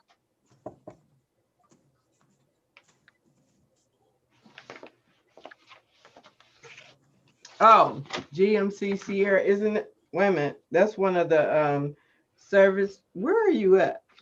I'm on page 7 on your administration worksheet. I just couldn't, I thought it was the truck. I don't know what it is. I don't know any names of most stuff. Because that's the only thing I could think of was the truck that we were paying that type of amount once a year. How much is it? For the 2020 appropriation and none for 2021. It's 10,000. Is it 10,213? For 2020. So That was, I think that's the newest truck that we bought. the little white one? Yeah, was it, it's 10,000? I don't see that, what you're talking about. Is it, It's on page 7. 10,000? Would you scroll down? Would you scroll down, please, to where she is? Yeah, your administration worksheet. That's not on there. No, it's not. Oh, Can you go to that tab, or did you have that as a tab? Yeah, I got it over here. okay. Can I just show it to you right here? Oh, that is the that was the village manager's vehicle. The truck Okay. we just bought. Okay, so it is now paid for. Yeah, we paid for that. Okay, so it's done. Yeah. Now, my question becomes, so is it going to be used? If it's not going to be used, can we sell it? What are we looking at doing with that? We're gonna do some research and see if we can get that as a trade-in Okay, for a vehicle that's more needed in the service department. That the one that we have now, it's a 150, and that truck can't be used for any type of heavy towing or anything that they need to hook to it. It'll just pull the bumper off. So we're going to see if we can trade that in for a vehicle that could be used in the service department. and so if we do that, that particular revenue will go where? Does that general, or does it go into street maintenance? The expenditure, Uh-huh, we're talking about the expenditure. uh-huh. If there's Well, additional cost, if there's because additional, I'm sorry. if there's additional cost, is that what you're talking about? Right, because I mean, how much can we get for it with the depreciation? It cost us what, about 30 something, Yeah, it was 20 something. 28 maybe? Yeah. So I'll have to see what they would give us for a trade-in like that to upgrade it to a vehicle that's more of use to the service department. Okay, so we don't have to worry about putting it anywhere into the 2021 appropriation if we're looking at maybe buying something else? We'll put it in the 2021 appropriation under the street maintenance and repair. Okay, that's what I was at. Okay, so you're gonna add that? Can somebody else ask a question? Yes, ma'am, but I'm just trying to get clarification. Okay.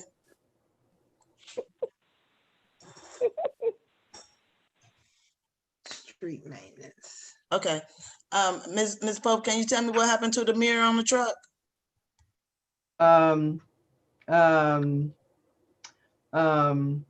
It was broken.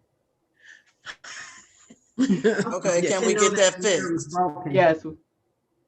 Okay, because, yeah.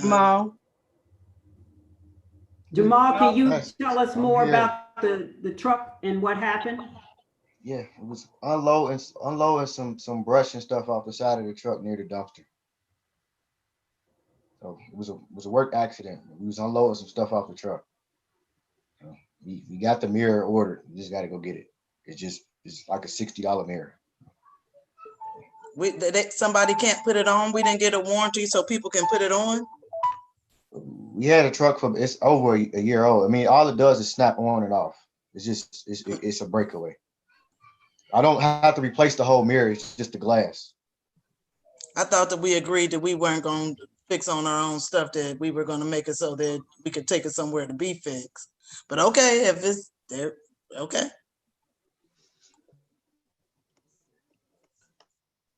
All right, Ms. Pope, can we move along with the budget, please?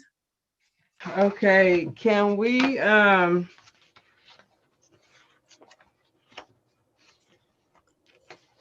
that is the general operating budget. So that is let's see. I'll put in amounts for I'll put in the ranges for the appropriations. I'll put in the salary ranges since we don't know what it's going to be right now. So when you just put in what it currently is? Yeah, but you're going to have to make adjustments if a person is given an increase. So why not put in the range? Oh, you say, okay. Yeah, because you're going to have to, if you put in what they're making now and if they get an increase, we're going to have to do an expense adjustment anyway. appropriation adjustment. So I'll change that. This page here, this is your street maintenance and repair. What page is that? You don't have this page. I have to, my scanner. We got these new computers and stuff is not working right now. So I'm just gonna briefly go over this. This is just the service department, the street maintenance and repair. And like I said before, they only have, what's being charged to street maintenance and repair is contract services, supplies, capital outlay, and then their debt account is charged to that. On the detailed worksheets that you guys have for the service department, this fund is included in the service department's detailed worksheet. Okay, so under, what is the, can you make that bigger? Can I make this bigger? Yeah, that, yeah, okay, so. Let's see, wait a minute, it's too big now, huh? Okay, so this department, the service department is split up amongst the general fund and the street maintenance and repair. So what I did is the salaries, travel, and benefits is in the general. The other activities as far as contract service, so any kind of supplies they need, capital for some of the equipment that they've bought or going to buy, and then their debt service is attached to this fund. But the detailed worksheet that you already have, all of these numbers are included in it. So if we were to, Ms. Pope, how come there's no right here. overtime? huh? So there's, on the worksheet, there's no overtime? So over here, if you look at your worksheet, you already have this worksheet. But that's what I'm looking at. The detailed worksheet, there's $8,000 of overtime in there for 20. I didn't put an amount in there for 21. I don't think Jamal put an amount in there. Okay, but don't we need to put one Yeah, we'll put an amount in there. in there? Yeah. So Do you know the amount you're gonna put in there? You're gonna put the same $8,000 in there, or you're going to increase it? no, the same amount. Okay. Ms. Pope, how many hours does that come out to? Because, you know, with us planning the 75th and it's pretty much a month-long celebration, do you think we should up that?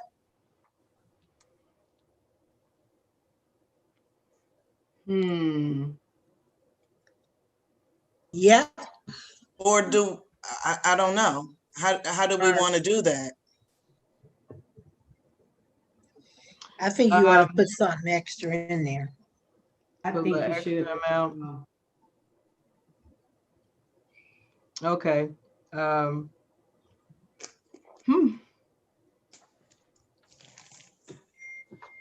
Okay, we can add an extra amount. I'll do the calculations and see what it comes out to be if we do it per personnel, or if we just put a blanket amount in there. Blanket amount. A blanket amount. Yeah, because- blanket amount, but I mean, you can calculate, you know how much they get paid and how many hours is worth what. Right. So what I'm going to do is I'm going to update this spreadsheet. I mean, this 2021 operating budget spreadsheet, and I'll give you guys the updated numbers that we discussed. And I'll send that out to you before this week is over with, probably tomorrow, so you can look at it. So when we come Monday, you'll know the numbers that we're working with and what you're approving. Can you also highlight the area? Highlight the ones that we talked about? Okay. Yeah, maybe in gray, since you're already using pink and blue. Maybe Or yellow. Yeah, whatever. Okay, so that would have been the street maintenance and repair. We get money, the revenues that come in from street maintenance and repair is through the state, and that's motor vehicle registration and the gas excise tax.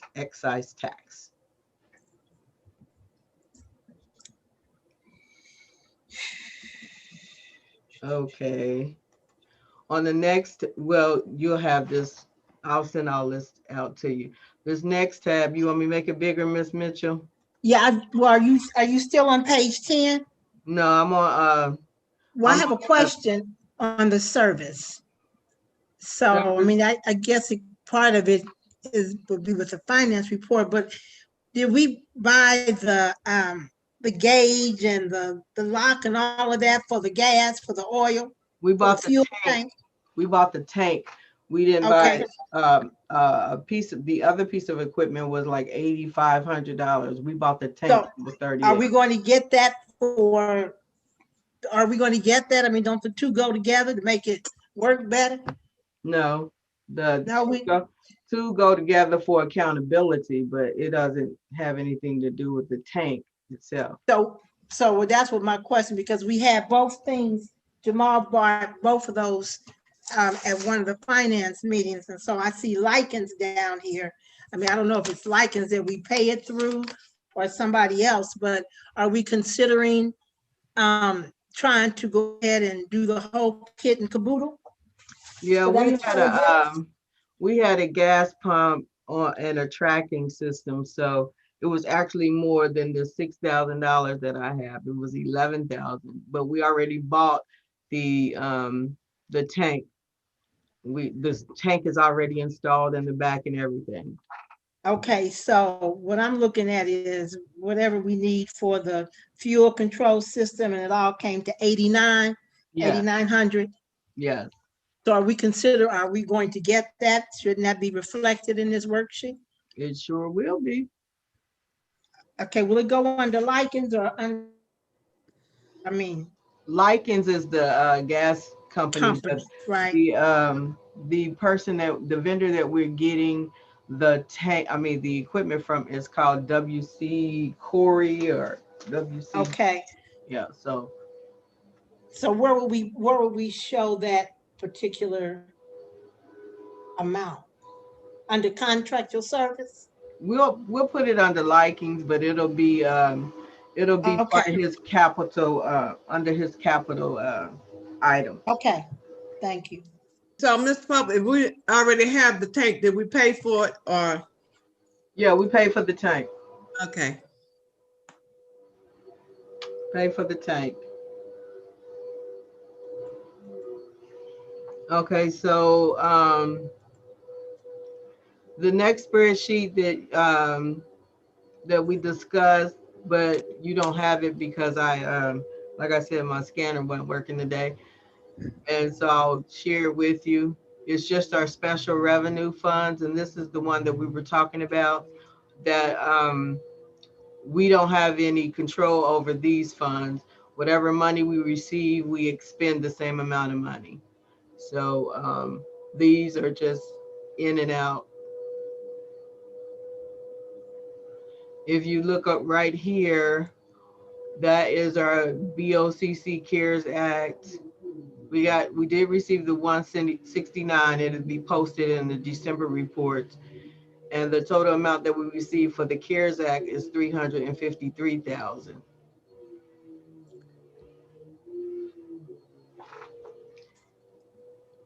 And so the total amount on this page 11, for the BOC CARES Act, the expenditures, of course, is going to be 169. And then for the CARES Act is going to be 353.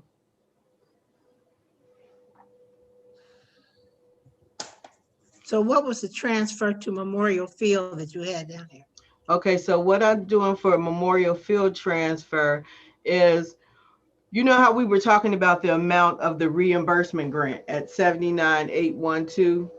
We were supposed to get that. That's the amount that they said they would reimburse us. So I just divided that by 75%. Roll it up some more, Donna, so they can. This right here? Okay. So I took this amount, they said they would reimburse us 79,812, right? 79,812. So I took that number and divided it by 75%. So what is that number? And it comes up to be Go up, just come down, go with oh, the here it is. 26, the 20. It comes out to be like 106,416. So we can spend 106,000. And I think when we did that application, it was around 100,000 that we had estimated all the different projects that we wanted to do. So I took that 106,416. 75% of that is the 79, but we would have to put 26,000 transfer. We have to transfer to get to that 106. I mean, it's going to cost us additional 26,000. So we transferring the 26 from the general fund to this. Yeah, to that. Okay. So that's how you kept asking me why 22. So Right. Yeah. Okay. So if the award was for 79,812, that's 75% of what? So it's 106. Right. So okay. So those are those funds. Special revenue is truly just in and out. This next spreadsheet you're going to receive is all our levies. And we talked about them. Our levies are the police. Let me make this a little bit bigger. The police pension, the police levy, and the fire levy are continuous levies, and the infrastructure. So we don't have to put those back out to the vote. They're just continuous. Our general operating levy is the one that we have to vote on. The residents have to vote on every 5 years, and they just did that one, so it's good for 5 years. But so these are the different levies that we have. And the police levy, this year we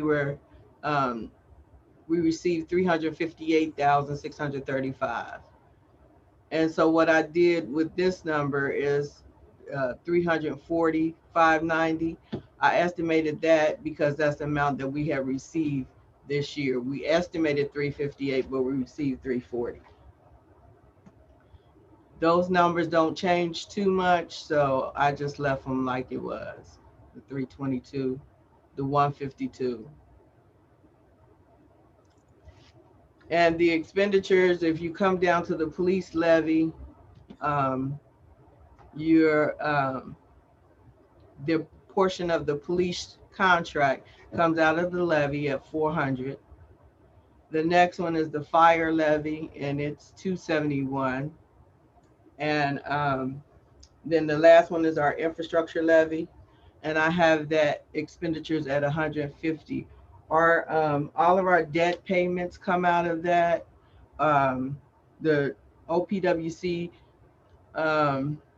projects, all the street projects come out of that infrastructure as far as the payment for those projects. So here's the projects.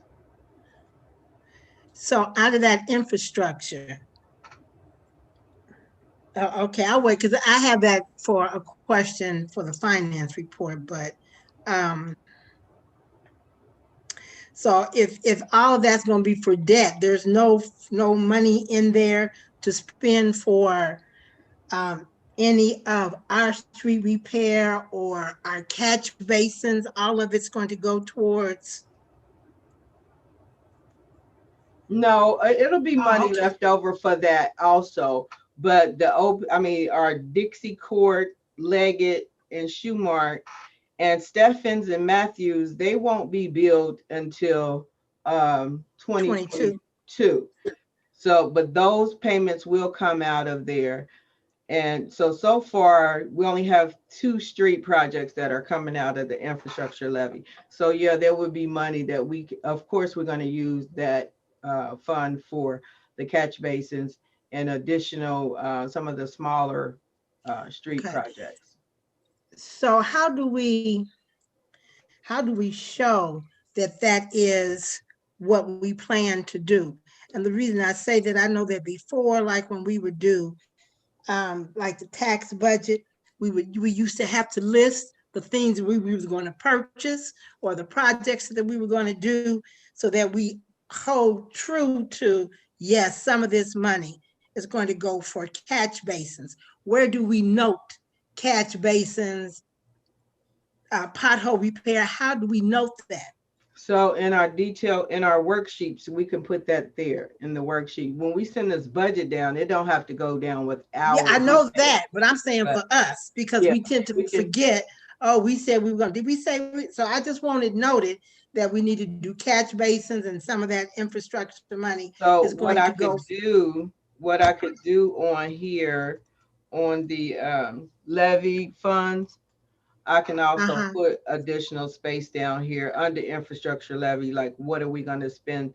Okay, You know, okay, thank you. spread it out like that.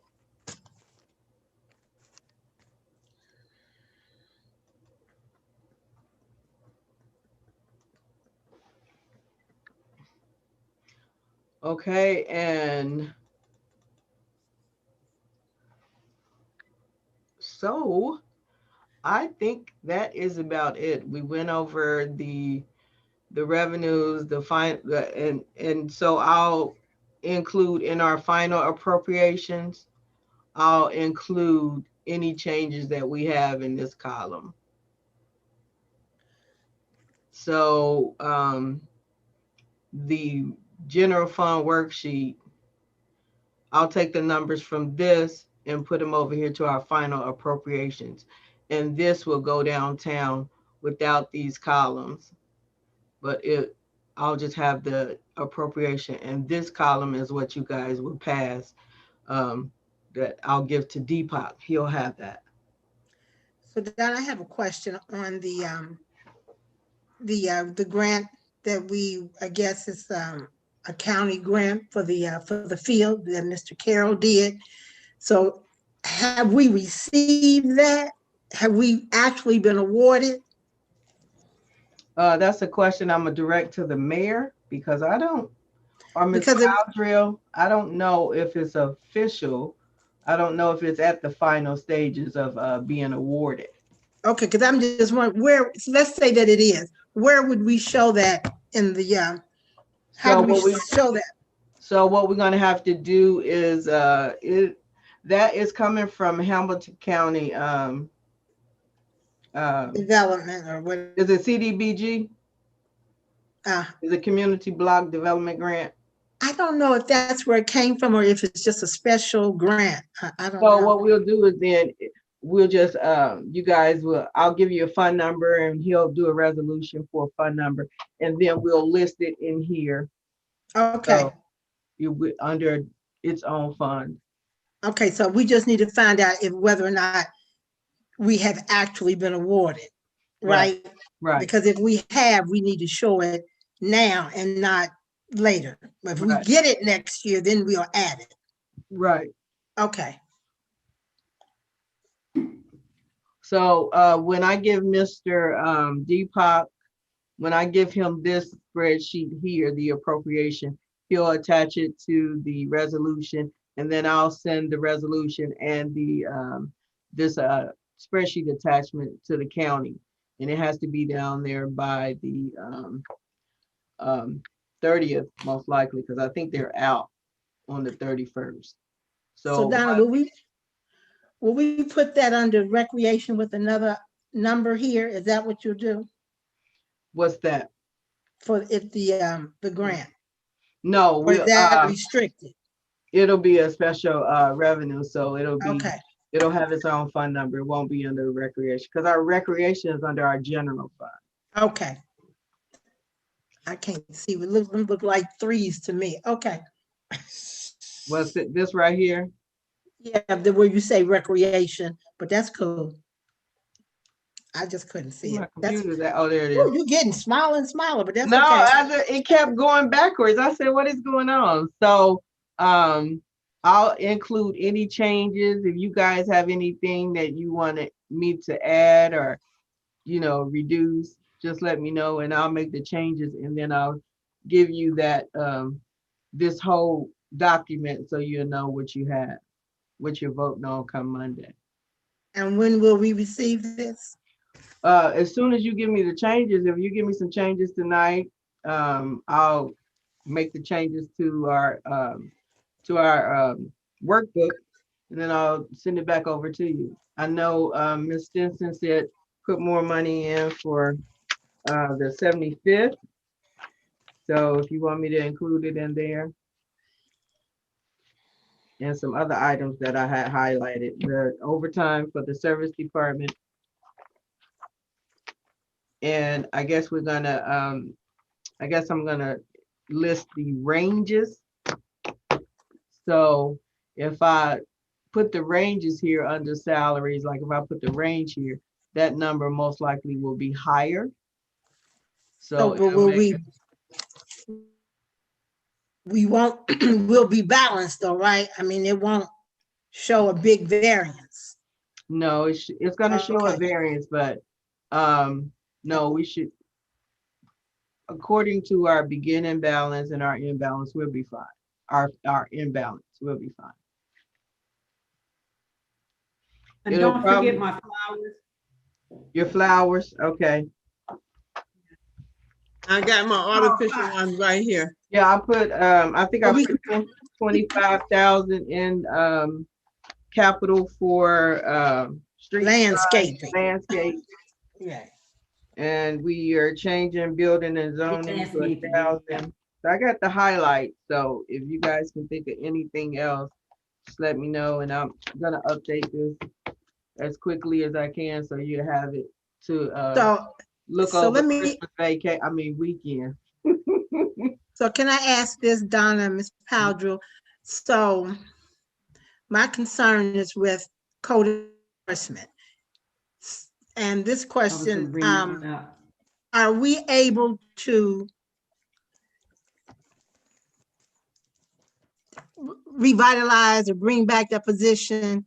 I was reading something that said we didn't have a code enforcer position, but we do. I mean, just because we don't have anybody in that position, as what I say, code enforcer, how can we get a full-time code enforcer? Because I you know, when people are coming in and looking at lots and wanting to develop, if we don't take care of the code enforcement issues, and if we're using our service department to do part-time, we need a code enforcer who position that actually does the riding around, the citing, the paperwork, going to the mayor's court, all of that. I mean, our code enforcement is not going to get better with a part-time code enforcer who has to cut grass and shovel snow and all of that. What do we have to do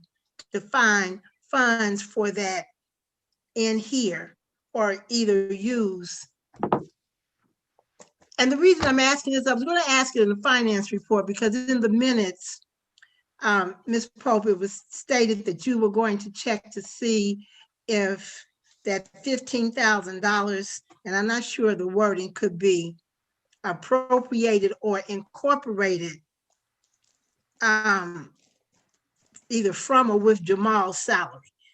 So I was kind of confused by that, because I know we got the 31,000, but you know, half was going here and half was going there. But we need a full-time code enforcer. So where can we find, I don't know, an additional 15 if we are using the CDBG funds, part of it for that? How do we do that, Ms. Powdrill? How?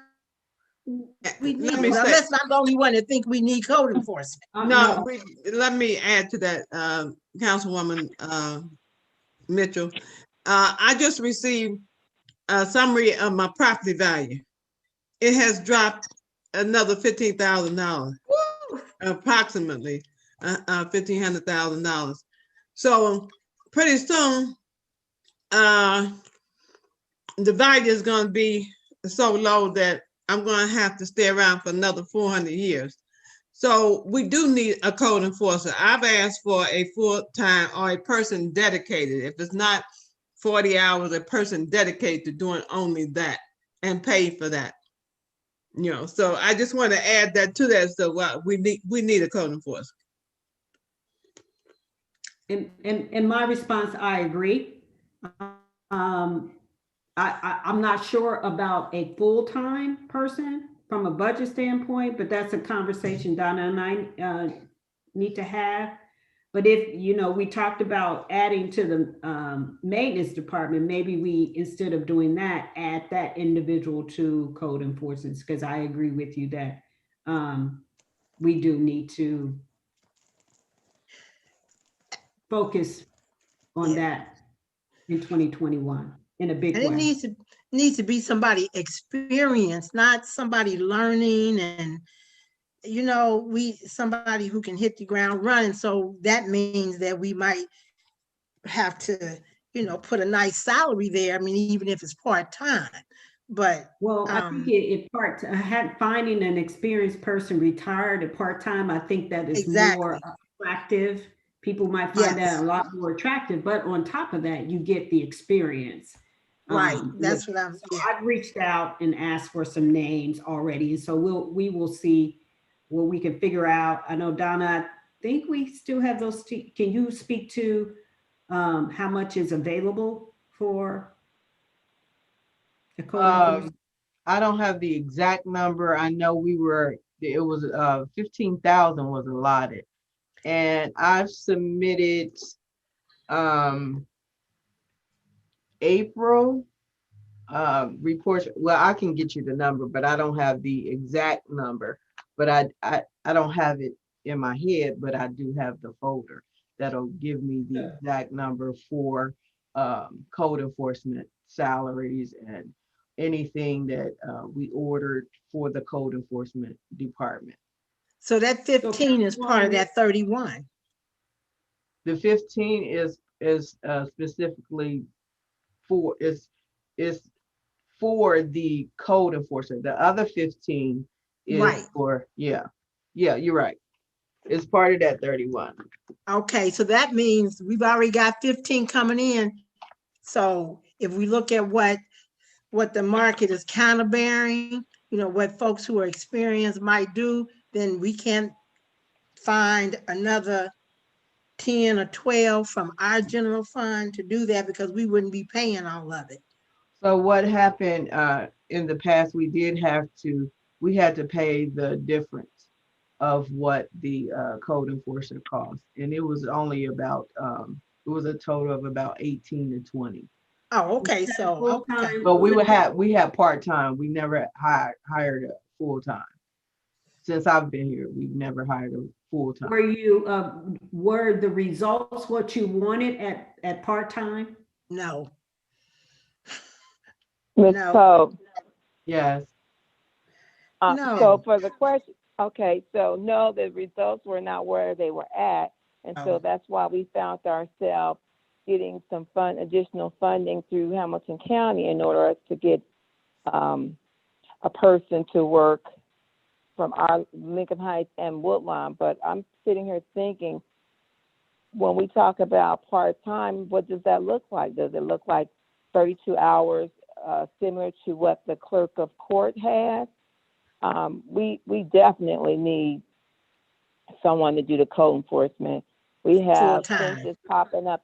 Yeah, if not full-time, part-time, where and they're actually there a good amount of time. They may come in 4 days a week with a long day open.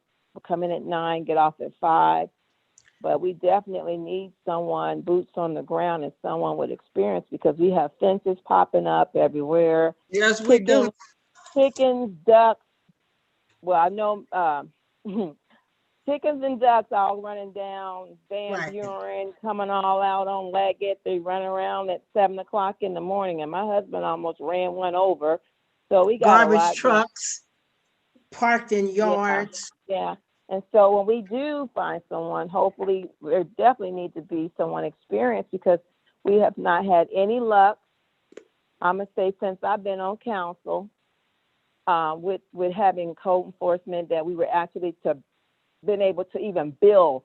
So the last thing that we talked about a couple of months ago was how we're going to start billing them. So we need to start looking at, when we do get a code enforcement, we need to start having the billing already planned. So when they come in, they can go ahead and start. They don't have to start looking to create how much people are going to be billed for the violation. So I know that's something that Mr. Dukes was working on. I've had my clerk of court look at some of the fines that came into mayor's court. And so she has found some numbers. She's also reached out to other municipalities to get those billing amounts out there so we can start having that information posted. So whenever we do find a person doing the code enforcement, they're going to have the billing already there for them, along with hopefully we know we need them to have the skill set to be boots on the ground and actually even look at how we used to do it. I had a problem that when we did Where have they would have to come to court. Yeah, if they got cited, yeah, for weed, things Right. like that. Yeah. So that's why the 40, that's why the full time is important, because they got to come to court. Even though it's twice a month. Yeah, but it's only twice a month, and that's only if they have a citation at that particular time. They may not have one, but I know Mr. Edwards, he had a good footprint. Right. He had all those compliance things. He had that in order. He had it in order, and because powers that be thought that because he did not, they didn't, sometimes people don't want to take advantage of what a seasoned person has, and they think everything is technology, and if they can't do the technology, then it's not good. I say that we go and look at how we used to do things, incorporate it into technology, and find someone that can do the job, because it doesn't make sense. We have that information back there. Pull it out, contact Mr. Edwards, see if he wants to train or even come in and work with somebody new, because we definitely got to get this billing under control. I'm done. Miss Donna. Here. I agree. I don't see it being a full-time job once it's in order. Because Mr. Edwards, he wasn't full-time, but he had it in order. So once it's in order, I don't see it being a permanent full-time. I just asked for a dedicated person. Yeah, it's a dedicated position, but I don't see it being full-time, 40, 80 hours every 2 weeks. But I think we really need to look at it, because, when you're talking about going up and down the street and the time it takes to do that and then wait for people to come back, and you still got to go back out to the next street. Code enforcement is basically someone has to call it in. It's complaint driven. And in addition to complaint driven, there has to be some initiative to go out and look and see. You know what I'm saying? Because the code enforcer also is that person who makes sure that those businesses got their license. Right. So, Right, but it's also, Ms. Mitchell, it's also time management. It's what we do with the time that we have. If we don't manage it, then things are not going to happen. I just think it should be full time. That's just my. Miss Donna. Yes, ma'am. Would you find a place to put that money in there so we can finish this and go into the finance committee? Yes. The meeting is 8:00. Right. Oh, we went over. We ready? Yeah, because you took up all the time. But that's okay. It's all finance. We should be finished with this by in 5 minutes, because we've done most of this. Donna. Yes, ma'am. You're done with this, right? I'm done. Okay, I want to adjourn the meeting and go into finance. Is there a motion? Is there a motion to adjourn the meeting? So moved. Okay. Thank you. We need to Wait a take minute. 5 minutes. Hold Oh, on. I'm sorry. I second it. It's been moved in second to adjourn the safety budget appropriation meeting. So all in favor, say aye. Aye. Aye. Do we need 5 minutes? Our 5 minutes. Yes, we I gotta do. say, Yes, we do. Put your finger up for going to the, yeah. And I'm sending my flowers, my artificial flowers down to you. They belong to, some of them belong to Laverne. She left them at my house. She ain't leave them, she threw them away. Girl, I don't do no artificial. No, oh yes, you do. When you had your mayor prayer breakfast, you did. They right over there. Oh, for the decorations. Yeah, I Yeah, have you both did. artificial and real. Artificial and real. And so I want to move them along. I'd like to make a small suggestion. You could do this as well. They're plants, but you can make them edible plants. As we know we're a food desert out here, so it's just something to look into. That some of the plants that you put into, you could put in there that folks can also eat and do as well. I've seen some of them things downtown, so just a food for thought. No pun intended. Yes, it was. I agree. No, I agree, Deron. So you have any collard greens in your area? I need some. I got collard greens. I have a lot of collard green plants, so I got plenty of them. I got collard greens that are sitting still right now. I got a bunch of different types of lettuce.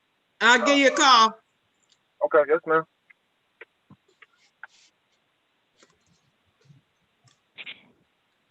And don't. Right, so are we on 5 minutes? Yeah, we're on 5 minutes.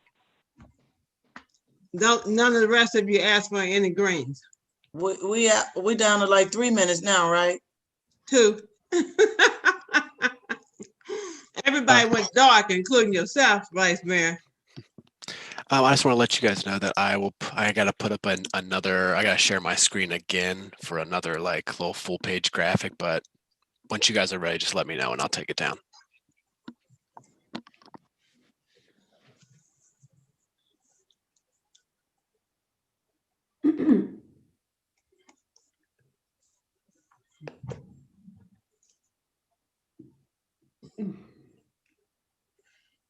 Okay.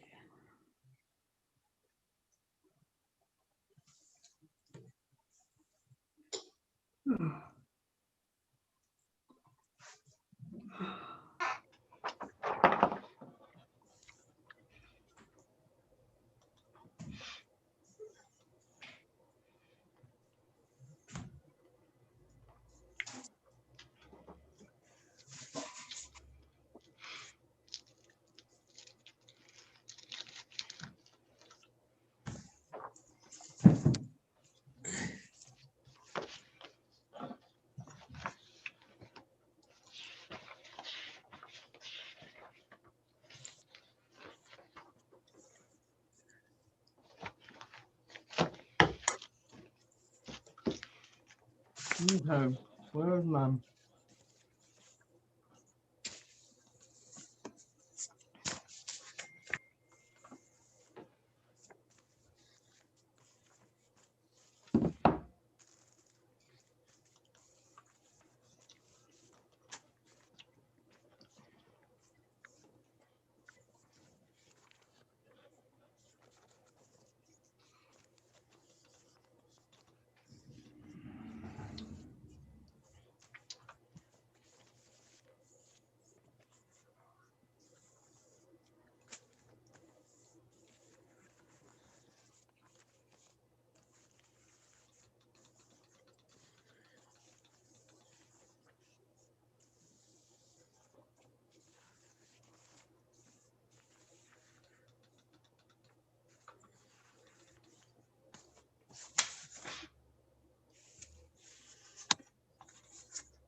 Miss Pope, I had to change my background. We had the same background. I said, nah, let me change it up.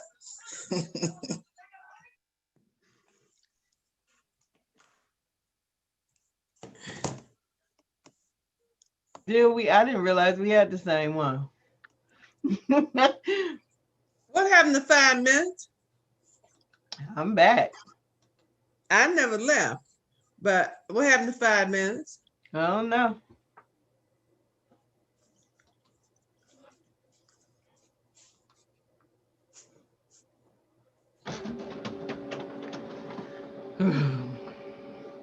So we're starting this at 8 something and we'll be done by 11. I know I should have went home. Who is that? Me, Donna, I should have went home. You not home? No. Oh, because you need to operate from there. Yeah, no, I'm getting ready. I think I'm getting ready to go home now. I can be in the car. You gotta be right there to answer those questions and pull them up. Anna, it's not safe for you to be in a vehicle with these questions.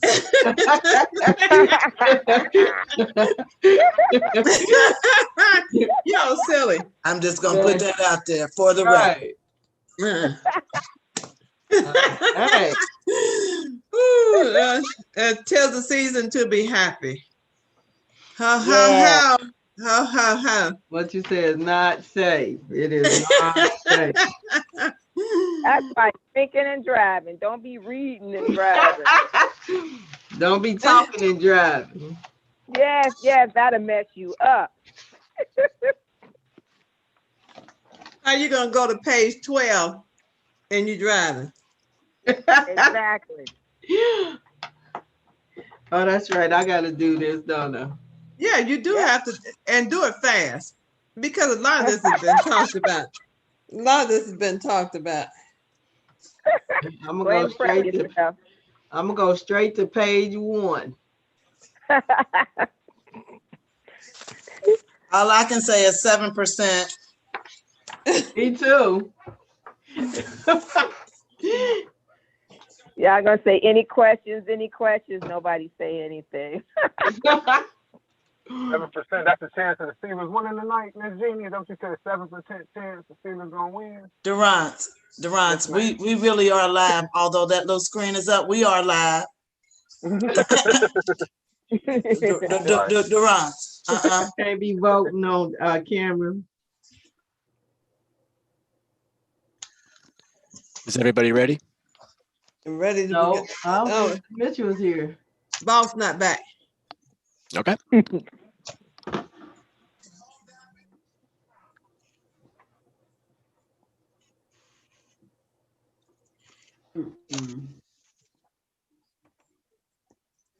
What else is in the garden, Durant?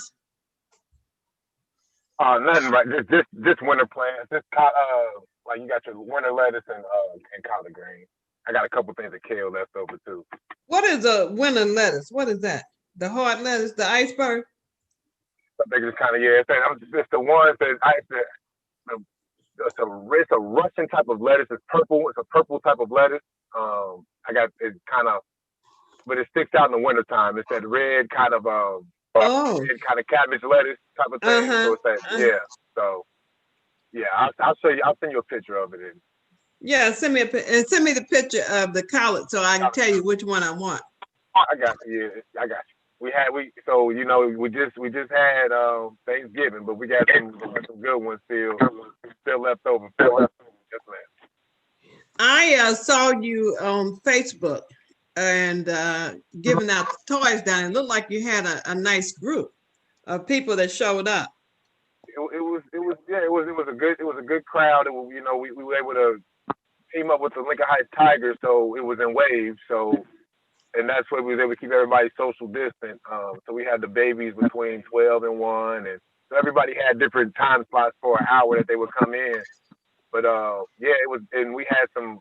The best thing was, Alicia Franklin, and you had another young lady named Sharice Morris, and then a gentleman by the name of William Farley, obviously Mrs.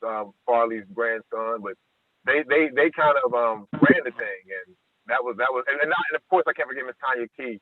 she also came and volunteered. But they really made the thing go.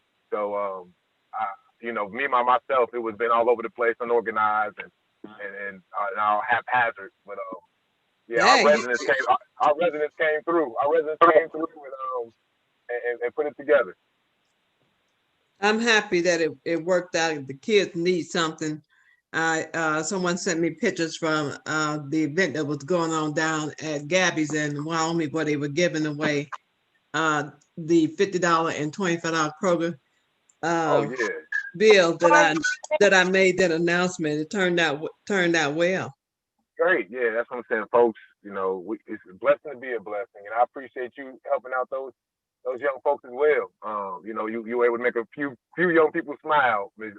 I always want a child to smile. And when you are young, you should have your best life. You know, so I have no problem with supporting the child, as well as the Big Brothers or the Obama program. I definitely want to see my young brothers and sisters, but brothers, get involved in a positive activities. So when you get that going, you know, let me know. I can't get out and run around, but I can support the financial piece to it. And Ladies of Leadership has got a real nice grant too. You know, they're kind of not our you know, Miss Kimberly Huckabee and her group. You know, they kind of run those young ladies out there in Lincoln Heights. They just got a nice grant to get some things going too. So yeah, I think our young folks in 2021 should definitely be able to, you know, things can continue to get better, because I know that's something that's important to everybody. So thank you for saying that, Miss Linda. Oh no, anytime you support somebody young, I'm good. Do the thing. I can support it, and just as long as I don't have to run around the track with them. That's what we got them legs for. Okay, God, you know, God is extremely good, and He has supplied me with what I need, not what all my wants, but what I need. So, yeah, I'm here for that. All you got to do is do like Gaines said, just call me. Yes, ma'am. I appreciate y'all. I appreciate all y'all. It's a team effort. It's a team effort. Okay, we ready? What is that? Was that 5 minutes? It was probably longer, but you all had a good conversation, so I was just waiting for you all to finish. It was a good conversation. Okay. Oh no! After the party we had the other night, we can still be silly. That was a good party. All right, you guys ready? Yes, Yes. sir. All righty. As soon as I stop sharing, you're more than welcome to start.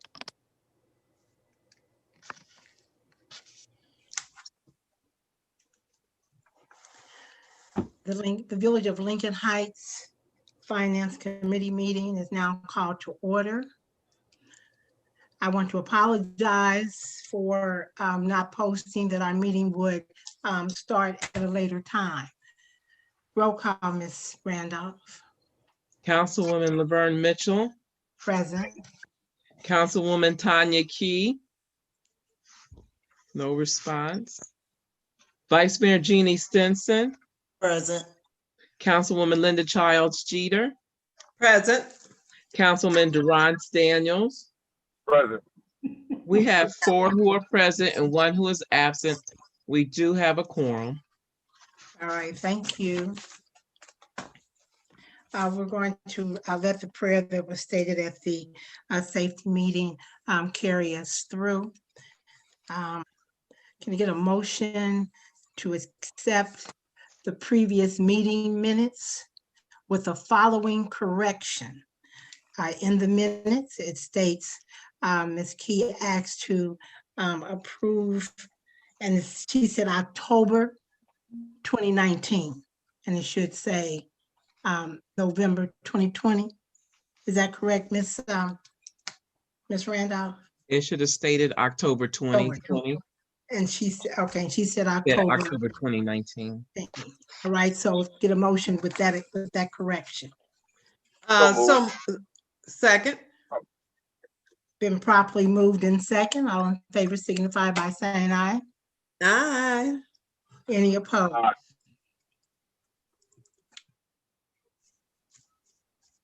Right, thank old business. In the previous minutes, and I don't have the minutes in front of me, so I really would not be able to tell you the page numbers. But I noticed, I'm concerned about now that we've done the budget, part of the budget, the sanitizing stations, some have been vandalized. So do we have something for replacement of those, for repair? What was vandalized? On some, I've seen a couple of the stations that have been vandalized, like broken. Have we not noticed that? I haven't. Jamal?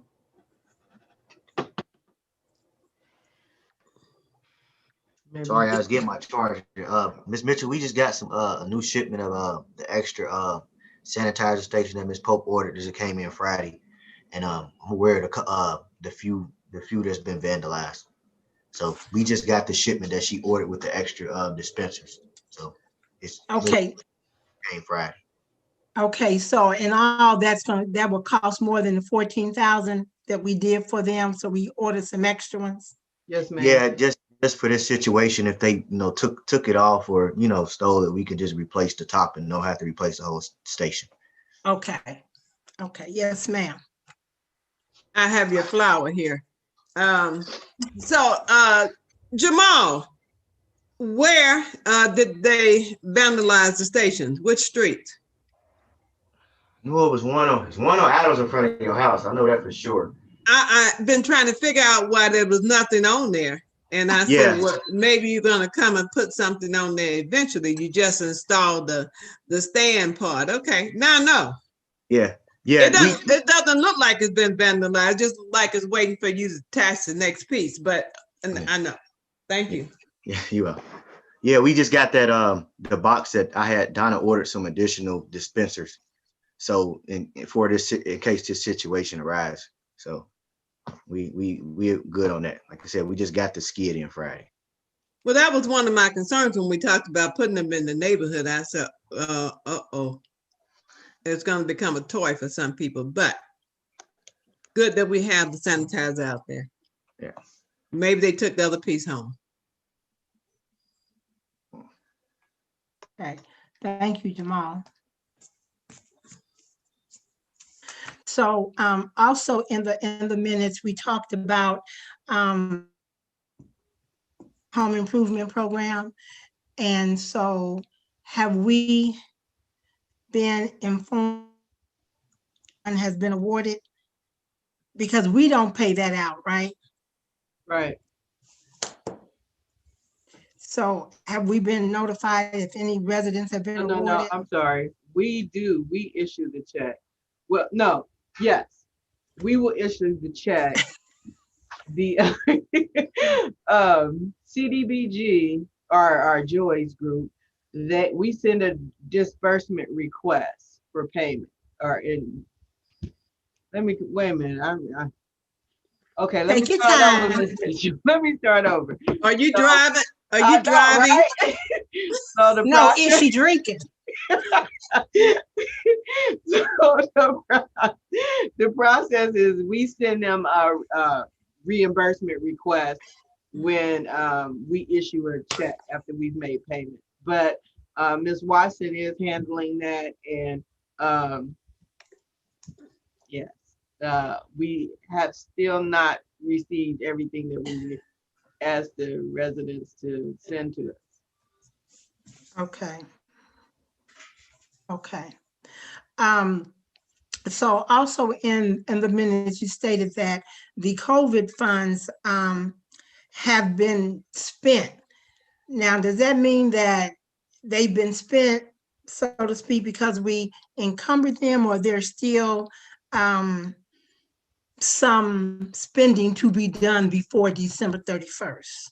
Yes, there's still invoices that we are waiting on, and we can submit those invoices. The thing about that, though, it is encumbered, and it has to be encumbered by the 31st. That's fine. but we also have until February 1st to submit our final report because they know we are going to be waiting around for some invoices. Okay, So, all yeah. right. So not all of the funds have been spent that we got for 2020, right? No. Okay, thank you. The next is the PEP grant. So did we get reimbursed? Did they accept our reimbursement? We haven't received the check yet, but we did submit the invoice for reimbursement. It was $1,016. Right, but will they let us, we don't know if it's been accepted or until we get the check, or will they? Yes. Because I know it was on a first come, first served basis. Right. So we don't know that yet. I can probably send a follow-up email to, I have it right here, to the grant program. I probably can send them an email. Okay, thank you. How long the process is going to take. Okay, I have a question. yes, ma'am. Okay, so you said any money that was from the COVID relief is already spent. It's already encumbered and we're waiting on invoices. Okay, because I was thinking if we could do bonuses, then we could have helped with Christmas around here. We could have bought turkeys. We could have helped with the toy drive. I don't know how you can spend the money. Could we have helped with that? Well, they have a rental assistant program. We were trying to get connected with that, but it was too detailed in order for us to get the money out, get the applications, get the money out before the deadline. So it would have been too cumbersome to do it that way. We can help the pantries. We can donate some of the money to the pantries that have a 501c3, and they have helped with the food as far as feeding the neighbors. We can help them, but we could. Oh, so we don't have anything else, so we could still help with that. help who? The residents? A pantry. No, anybody in the village that might. I'm just saying, if we got money to, if it's money left over, how can we help the village? And that's how I'm thinking. We have scheduled payments to 2 of our pantries. Which LHMI? Yeah. 2 of you, what? I guess you froze on my screen. 2 of our what? Pantries. It had to be a you had to pantries. have a nonprofit status, right? You had to have a nonprofit status, Right. and it had to be specifically a food pantry where you help feed the neighbors. So we do. So I'm sorry, Madam Chair. I know you can't really see everybody. Can I ask a question, Madam Chair? Yeah. Are you, just so I'm clear, Ms. Pope, are you saying that we are already donating funds to help LHOI and the food pantries that take place and either St. Monica, And Lincoln Heights Valley Boosters. Boosters, yeah, those like Valley Boosters. Are you saying that we already are doing that, or are you saying that those funds can be used for? And the reason I'm asking, this is the second part, that we can already plan, because obviously we know that Congress just approved another relief bill, COVID relief bill. So there'll be additional funds coming to communities like ours. So no, it won't. That's not for us. Yeah, I thought it said small communities. I might have read it wrong, Ms. Jeannie. I apologize if I read it wrong. But yeah, what if there ever is a situation then that things like that come down? Are you saying that we already do that? I'm saying that we can do that, and we do have a couple pantries in mind that we're gonna send them out checks. So that would be for February 1st that we have to spend the 2020 monies. That's what we're talking about, right? Because that's what we had to encumber, and we've got to February 1st to make sure all that gets out, right? Yeah, we have to February the 1st to file the report. It all should be out before the 31st. But if there's vendors that we're still made a commitment to, and we're still just waiting on their invoice, we've been allowed that extra 30 days to receive their invoice in order for us to file a complete report. Okay, but if that's the case, and we're waiting on some invoices, when those invoices come in, so by December 31st, all of our money for 2020 will be gone, Yeah. right? Okay. So you're saying that with the new monies that we receive into the pantries and other stuff, because we still have other funds to do that for next year. No. 12/31, we had to encumber that, all the money that we received from the CARES Act. It had to be encumbered by October 20th. It has to be spent by the 31st. I have until the 1st to file my report, just in case I'm waiting on an invoice. We don't have any more money in 2021 to distribute. Okay, because I was asking when Mr. Daniels talked about, okay, LHOI and St. Monica, with some funds available that we could let them know if they were doing something. Okay. Right. So there's no money for nobody. We done. Right? Okay. So we have the reconciliation. We can either talk about that now or wait till you get to the finance report. Which you want to do? What you want to talk about? The reconciliation. I mean, what do you want to? What do you? In terms of what's the update in the minutes? It's mentioned that more than we did, and so I'm just trying to understand how is that possible when posting or we put the money in the bank or whatever. You know how I'm saying? How okay, you were breaking up in certain sections. So what did you ask? What are you asking me? So I'm asking about the update for the reconciliation, and I'm trying to understand the statement that you made when you said that the bank had more than we did. How does that happen so that we fully understand the reconciliation? So what happens is, how that happened is that all invoices that I receive, I pay, right? But when it comes to payroll, there's a different kind of entry that I need to make. So if it's payroll, if it's PERS, and when I get the OPERS invoice, when I submit that for payment, I neglected to reduce that invoice when I posted it to the system. So the system only needs the villages portion of PERS and not the employees portion.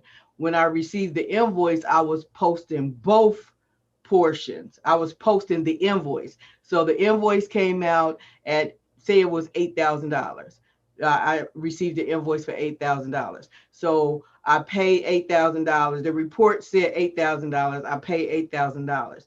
And when I went to post it, instead of posting $8,000, I should have posted 10% less because the employees already had it deducted. Yeah, had it deducted. So I was posting gross amount everywhere instead of net.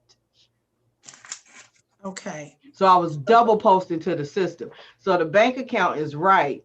The bank account is right, but I was charging us twice. Okay. And so the audit will start soon? I'm sorry, you broke up again. The audit, the regular audit, the 20. Yeah, once they get finished with the reconciliations, which they're at the end of it now, the audit will resume. What happened is they have to finish, they have their schedule on who they have to finish. And since ours came in between a deadline, they had to stop ours. And since we were having issues with ours, they stopped ours and went and completed I think it was the county's audits. Okay. So we're done with that. So once they do that, then our audit will begin sometime next year for 2018, 2019. It'll resume. It already started. Right. Yeah. Okay. All right. So next on the agenda is code enforcement. but I think we kind of talked about that because I wanted to ask about that, using that 15,000 Okay. of Mr. Willis' salary. That's what was stated in the minutes. So I think we got that. Then we had service department raise a bonus. So I was gonna ask what's the disposition, so we know that everybody got a bonus, Money. hazard pay. That's what we called it, right? Hazard pay. Mhm. So, okay. So Ms. Pope, with the COVID funds, could you give us like a breakdown of, a spreadsheet that shows the fund and the actual purchases, what we actually bought, instead of just saying supplies, $14,000, show whatever it is so that we'll have that. You probably have to do something like that anyway for your report. But if we could see that, so we can actually see how those COVID funds were spent Okay. more You wanna- specifically. So you want an expense report? Is that what you want? Something like that, yeah. You know what I Okay. mean? Where it shows what those things were. Okay, Okay, I can get you that. all righty. All right, we can go to the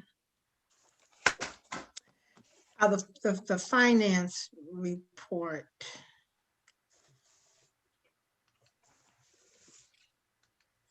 Let me pull up my finance report.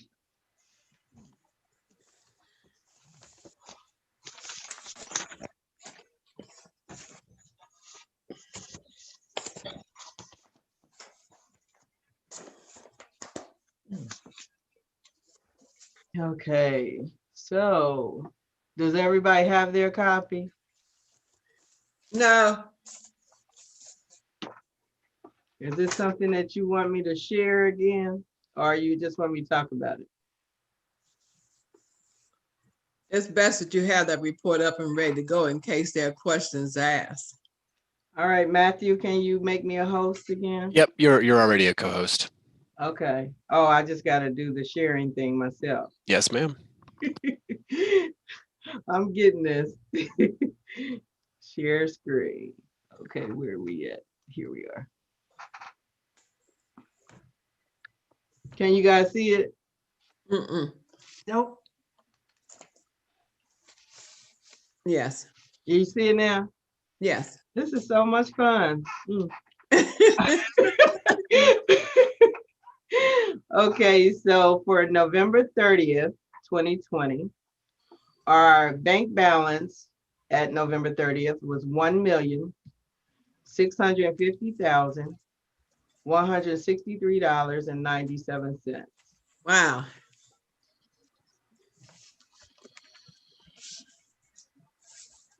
Our total outstanding checks for the month of November was $167,755.40. Okay, our revenue by fund, this is what we received so far this year, is $3,047,115. And included in that 3 million is the two CARES Act funds, one for 169 and one for 353,000. So Ms. Pope, do you I guess when we get to page 4, I had a question, but you combine those into one account, correct? When you're down to page 4. So that's 326. That's the combined amount of those two, correct? No, 326 is just that one CARES Act that we received, actually 4 different distributions. We received 4 of them that amounted to 353. 325 in December's report will have Fund 325, and that's the Board of County Commissioners portion that they sent us to use on the shares contract. That was 169, and it just we received it this month, so it will be a part of December's report. So you'll see that separation there. Okay, so you said it's gonna be fund number It's going to 320. be fund number 325. And it'll be BOCC, Board of County Commissioners, CARES Act. Okay, and so, okay. I guess I was trying to think why it's not showing here just with dashes all the way across to say that we haven't received it yet? Or did we do this? That. Yeah, you're right. Yeah, I should have did it that way. But we hadn't received the money, so that's all. Can somebody let Mr. Daniels back into the meeting? He said he got kicked out. Yeah, well, Okay. 'Cause You I want was to go thinking- back up? Yeah, if you're still on that page, it'll be different, but it was just something when you said that amount, it just didn't add up to me, but Okay. Our month-to-date revenues for this month, we received $121,738 for November, that is. The expenditures by fund through November 30th, the year-to-date amount is $2,426,242, which is a 7% decrease in spending. okay. So our month-to-date detailed expenditure, what we spent this month is $217,518. Okay, so Ms. Pope, with that expenditures by fund, and I guess even on the revenue page as well for Memorial Park, 328, Uh-huh. was that what we now know to be 26? No. Memorial Okay. Park, Project, the Memorial Park project for 22. Is that the ODNR that we now know should be 26? I'm trying to figure out what that is. the Memorial Park is 328. Are you talking about the fund number? Yeah, no. Go down. You just gave us the revenue by fund and the expenditures by fund, right? Right. So that's on page 4 and 6. It has that amount for 328 Memorial Park Project 22. Yeah, that's the amount we estimated that we were gonna, Okay, so that's that amount. Okay. yes. But that's So- also the amount that we're changing in 2021, because we're gonna put the whole grant amount in there of 79,812. Okay. Okay. So, but we did not expend that for 2020. So how do we that will eventually come out of that bottom line figure for in December, right? Yeah, in December of. For 2020, because we did 2022. not. So that, on this report, that amount, anything that we estimated, yeah, you're right, it'll come out of that. So we'll have an estimate amount, and then we'll have an actual amount. Okay. So if you look right there on that page, for actual, we have it's a blank, it's 0, because we didn't receive anything. Okay. Well, you're also dealing with the November report. Right, November. Yeah, so, okay. Okay, so on the earnings tax report, our total month-to-date income collection reported for November. I have to change that. Oh no, it's November is $71,389. I'm sorry, Lisa, I'm trying to say this. I'm trying to say this for you. $71,389. Our residential collections was $2,926. Our business collections was $25,911. And our withholding collection is $42,552.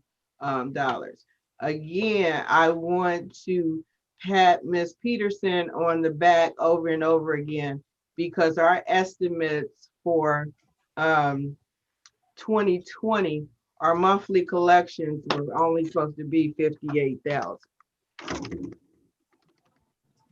Yeah, divided by 12. So we estimated a A round total, of applause. yeah. We estimated a total of $630,000 in earnings tax, which averages out to be a monthly amount of $52,500. So for her to receive or collect $71,389 in November is great, because that's not even a quarter end. So Great job, Miss Peterson. yeah, great job. So on this next page is our fund reconciliation report. Again, our ending balance is $1,650,163.97. So the report. How much did you say it was? Our ending balance for okay. Yeah, November the 30th is $1,650,163.97. So this is also the report. When I go down to the bottom of it, this is also the report that April Davis is working on, and she's going to get these reconciliation numbers. We're going to do a adjustment. She's going to send it to the audit team that are working on our 2018 and 19, and see if we can just do a adjustment for 2018 and 2019, and then they're going to do 2020. Okay, I don't understand what you mean do 2020. The audit 2020? No, they're going to do any adjustments that are necessary in 2020. They're going to just go ahead and do it, since they're doing reconciliations for 18 and 19, and they're just going to make sure that I'm doing everything correctly for 2020. And they're going to reconcile 2020 as well. Yes, at no additional cost. Ms. Pope, I'm sorry, just for the record, can you just mention who they is? I know you said April, but can you just mention who they and April? April Davis is our local government services state auditor. So the audit's office, the state of Ohio audit, the state of Ohio auditors, they have a local government section that's assigned to the municipalities, and they break it up, I think, by Northeast, South, and West. And but she's our supervisor, or she's the supervisor that's over our area. So if we need any additional assistance or training or anything like that, we can go to her and get 101, or she can give us group training or whatever we need. Thank you.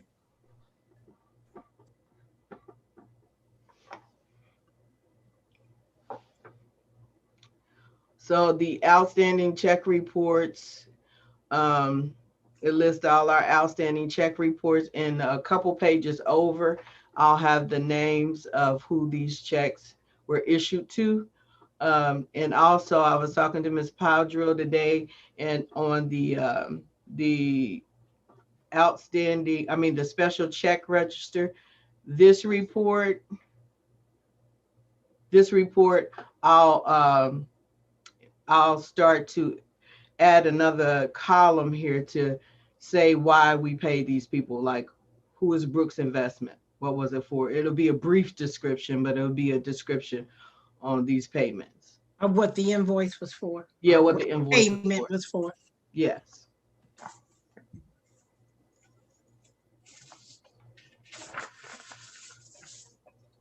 So this report is our revenue by fund, and it just, we already talked about the bottom line number, but it also gives you that comparison for each fund.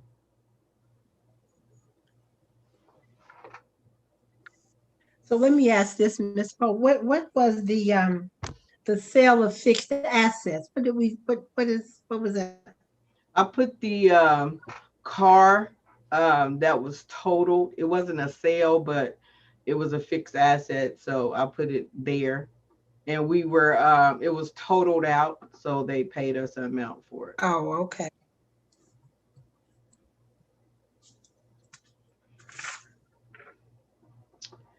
On now the detail report, this is where I put everything at. So you see in this first line, the earnings tax, this is where I estimated only 630,000. Year-to-date receipts is $831,444, and that does not include what we're going to collect in Wow. December. Yes. Good job. Good job. That's great. Mhm. All of our estimates were pretty much on target, except for Greater Waterworks. They're behind with sending us a spreadsheet on how much they collected. I think they're up to, it might be September, October. So we need to get those numbers from them. We usually get about $14,000 to $16,000 a month. So if we get that, we should even out on that. If we get additional 30,000 from October through December. So Ms. Poe, I have a question regarding the recycle and solid waste. So that's just for the collection that they do, right? Yes. That's a collection that they Yes. get out of the trash cans or whatever. So, so we keep carrying the 219, which is recycle and litter grant. So do we think that that there will be more grants coming? Otherwise, do we need to continue to keep that there? The litter and recycling grant has always been on our books, but we also have an item in our general operating fund, right, that says recycling. So the postings usually go to the general operating fund. So I can actually take that fund off because it's dormant and it hasn't had any money in it. So right, yeah, because we did that years ago, and I think the only reason we didn't take it out when we took out the other ones, I just think for me anyway, it was just a confusion, thinking it was basically the same, but that was for the general, the cans, and this is just for something that we would apply for, right? Yeah, because right here, where is it at? On this report, it should be 219 further right there. Well, this one right here, the 4170 recycled solid waste. That's why I usually put everything in there when it comes from the recycling. And that's fine. So we're gonna do away with 219. Okay.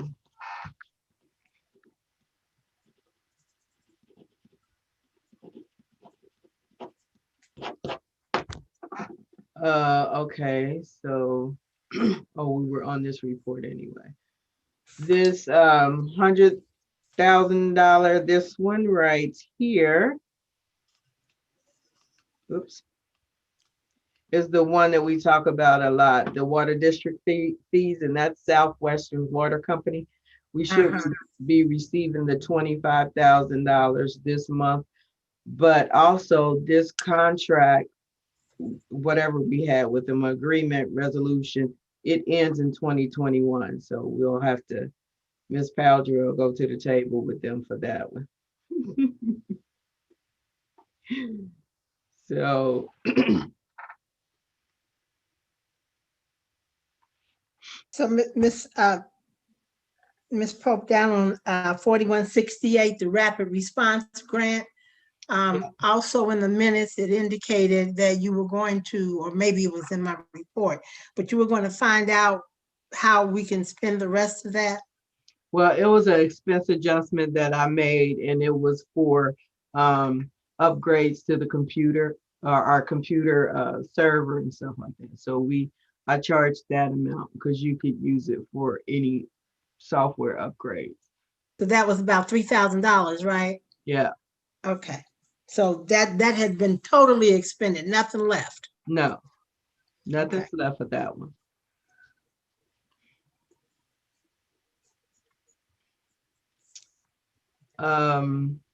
The community development block grant, I have a report that Mr. Willis gave me.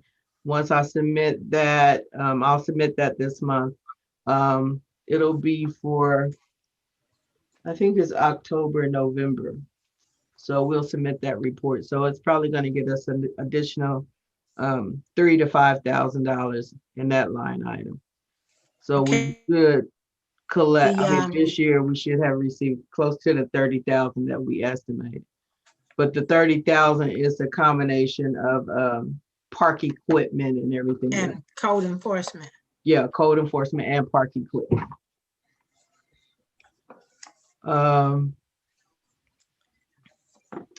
So that is that. The expenditures by fund.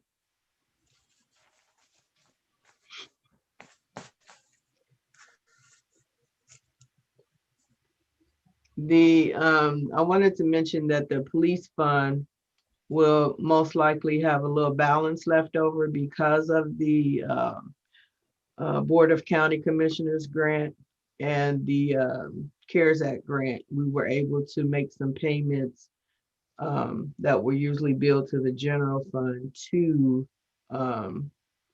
the police fund up here.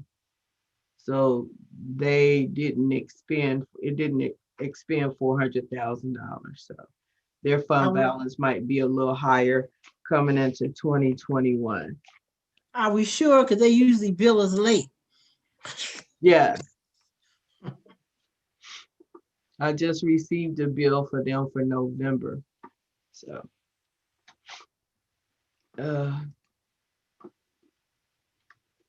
And the infrastructure levy here, that fund balance is definitely going to be higher because we weren't required to pay the OPWC payments this year because they froze everything and they said don't send us anything.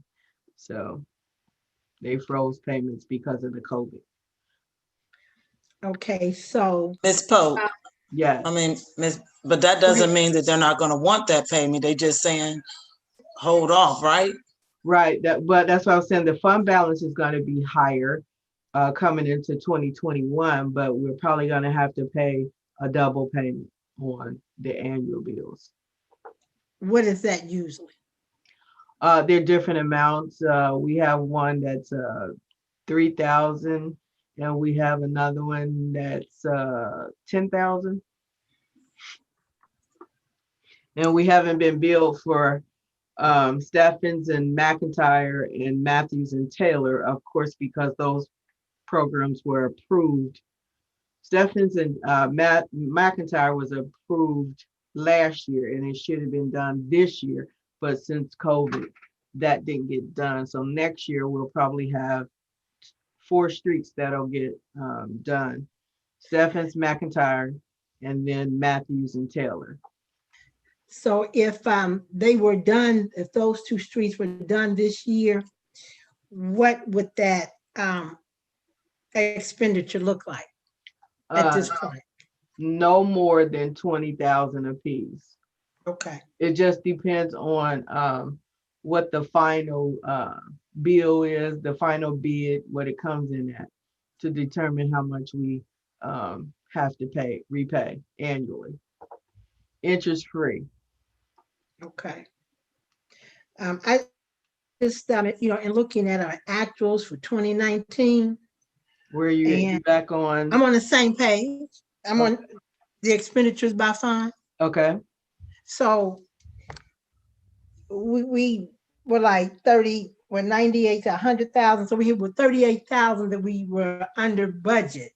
So I just hope that for next year that we really look at, whatever catch basins we need to do, making sure that we are really looking at trying to get that done along with all the other matches that we may have to do.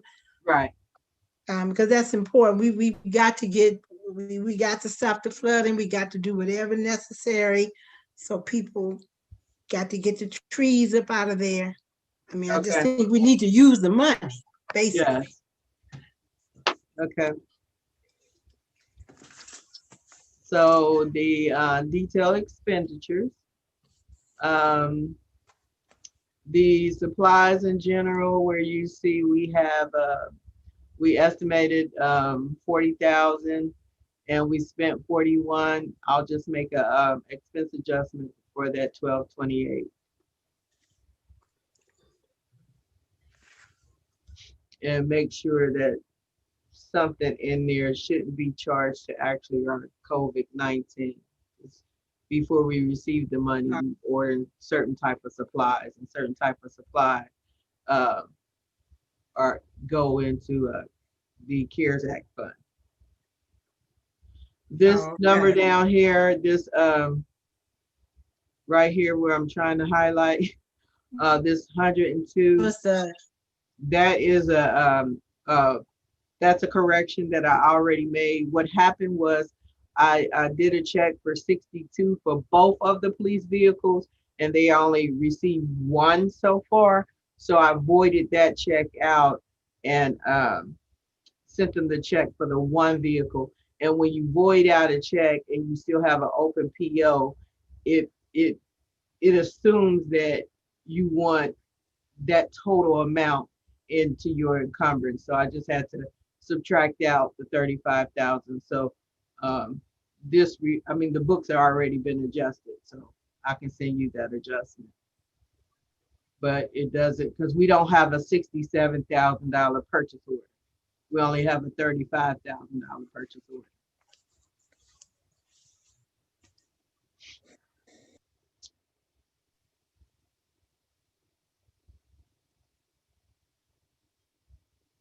So down here under this one right here, the the fire contract, their second half payment came in at a little. You on the next page, right? You're on the next page. Oh, I'm sorry. I forget you have your page. Yeah. I'm on page 9. I'm on page 9. Page 9 or page 8? I think it's 8. You're talking about the rest of the detailed expenditures? Yeah, it's probably page 8. Yeah. Okay. My system, Gotcha. the PDF says page 9. It's counting the first page. So under 215, right in the middle, right here, we will have to do for Monday, we will have to do increase in this fund right here, in this line item, and it'll come directly from the fire department fund. So we just have to change our original appropriation from 264 to 270 because their second half bill came out a little higher. So, but it doesn't have to be a transfer or anything. It's going to just be an increase in that appropriation line. So speaking of transfers, Ms. Pope, how many transfers do you think you'll have for Monday? For Monday, it'll just be this one here, and we'll make an expense adjustment to the first one that we've seen. And this is this one right here on page 7. That's just a correction to that purchase order. So far we just have one adjustment. Just one? That's going to be in the legislation, just one? Just one. That's just one. unbelievable. Right, just one. We've been watching the money this year. We haven't been spending anything or overspending. Thanks to COVID. Yeah, are overpaying. It'll be good for something. Right? Okay. So on the next page, it'll be your page 9, Ms. Mitchell. Okay. It's a list of all the checks that were actually issued for the month of November. And like I said before, next month, I'll include an extra column so I can give you a brief description of why we made payments to these people. And that cut down on why is this, what is that? Right. But while you're saying that, on the next page for, well, I don't know if it's the next page, but so we have something for the CARES Act. Was that avoided? 49,341? Which one? Where you at? 49, I'm at Back up. Hamilton County. It's my page 9, but it's 49,341 check number. Was that a? Yeah, I avoided that check because Hamilton County CARES Act, that's where we have the money encumbered. It's a purchase order titled Hamilton County CARES Act, but it's a blanket purchase order. So under that blanket rule, even though the encumbrance is Hamilton County CARES Act, when I go to pay it, I actually pay the vendor. So on this check, I was paying Hamilton County CARES. So I had to void it out and pay. We had to pay, I think it was the, let's see, it was Surf Pro, the 2,330. He's the guy that comes and sanitizes the building. Okay. It was Surf Pro, and it was a couple other ones that I had to send directly to the vendor instead of County CARES. So. Okay, so It's stand-up stations, those ones that you just asked about. Those are the sanitizing stations. Okay. And so then the Lebanon Ford, and then you had Lebanon Ford on the next page. Is that the same one? So Lebanon Ford, that's the PO that I was just talking about, where it says it's $67,000 encumbered. I had to void the check out because I did do a check for $64,222, and he didn't have the other. He didn't receive the other vehicle yet. So I just paid him for what he had actually received. So you went, and that's the 111 on the next page. Okay. Yes. And so what's the Ford Motor Credit Company? What was that for? Is that was the down payment for the service department vehicle, the truck we just bought, the dump truck, the snow truck. Okay.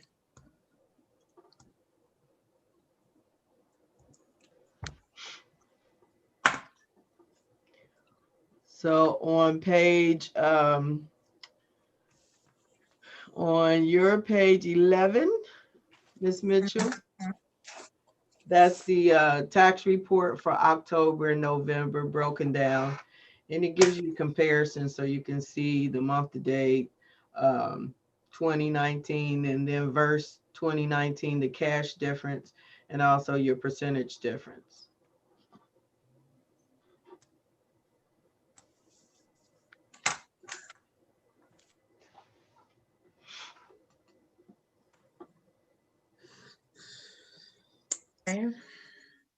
Okay, and I think that's it of the finance report. Okay. Thank you very much. I appreciate it. Under new business, okay, we've already really talked about I mentioned the thing about the infrastructure because I wanted to know for 2021, what do we anticipate on using those for? But that's what I was talking about earlier. Like we need to kind of list that out, make sure that we, have an idea of what we're going to spend so that we do spend the money and not have so much to carry over. Okay. The other is the CDBG update, current funds in 2021.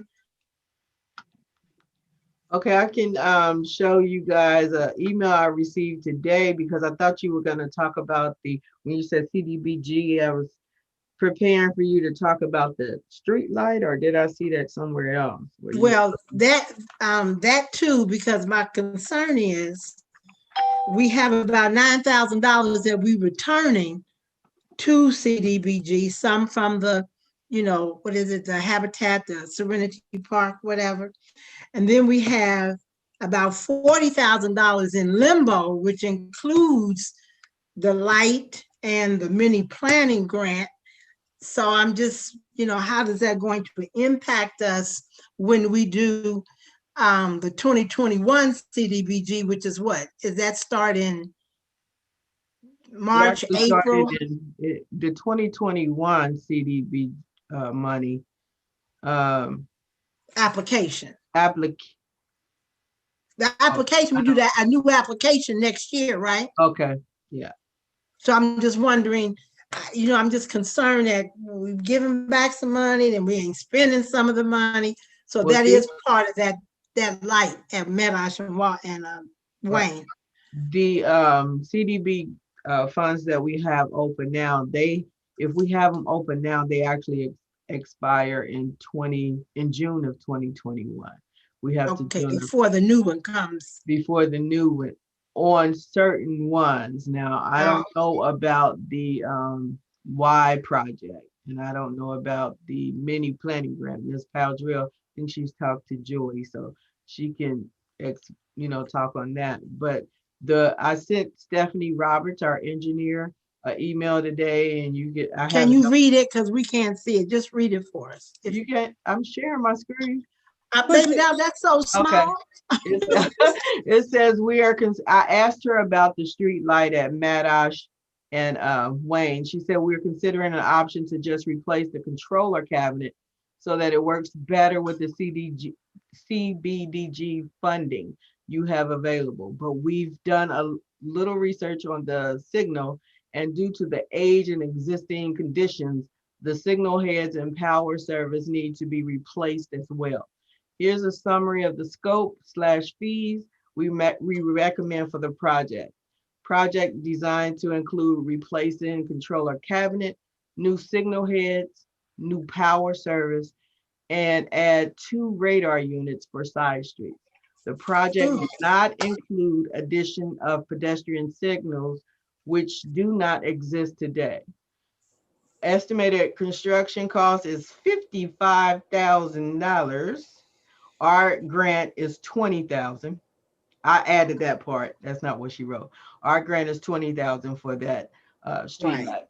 The engineering design cost and bid book preparation is $6,000, and the bidding assistant and limited construction administration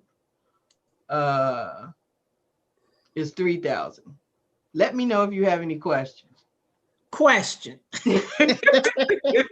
So did she put in there how much the pedestrian light would be? I know she said it's not, we've never had it, but did she put that cost in there? No, she didn't. Okay, so, and that is a curb to cross the street at Medash. So, so we need to throw in a little extra something for that if we were to do that whole entire project. So that's something that we might need to include in the 2021 application. So we're looking at just these estimates. Can we talk about it further in January's finance meeting? I know it got to be going on 9:30. I mean, that's fine, but I'm just like it's on the agenda. I'm just trying to, just get it right.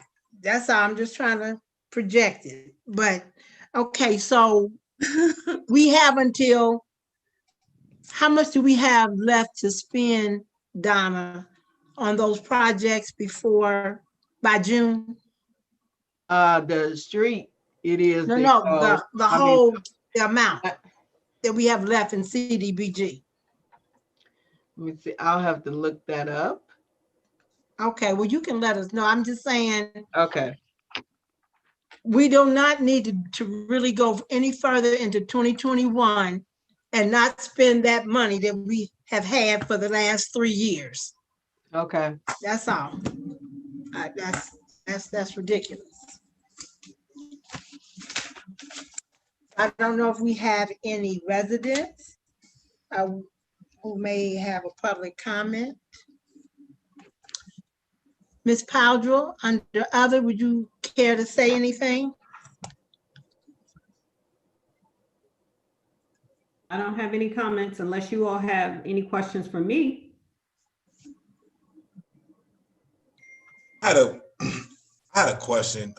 It might be for both Ms. Powdrell and Ms. Pope, and I'll keep it moving. But Ms. Pope had mentioned something about the rental assistance program, and that is a part of the new COVID Act. So is that an opportunity where we could assist? I know you said there was some problems with it, Ms. Pope, just it was too complicated. And if this is something that we need to take into next month, let me know.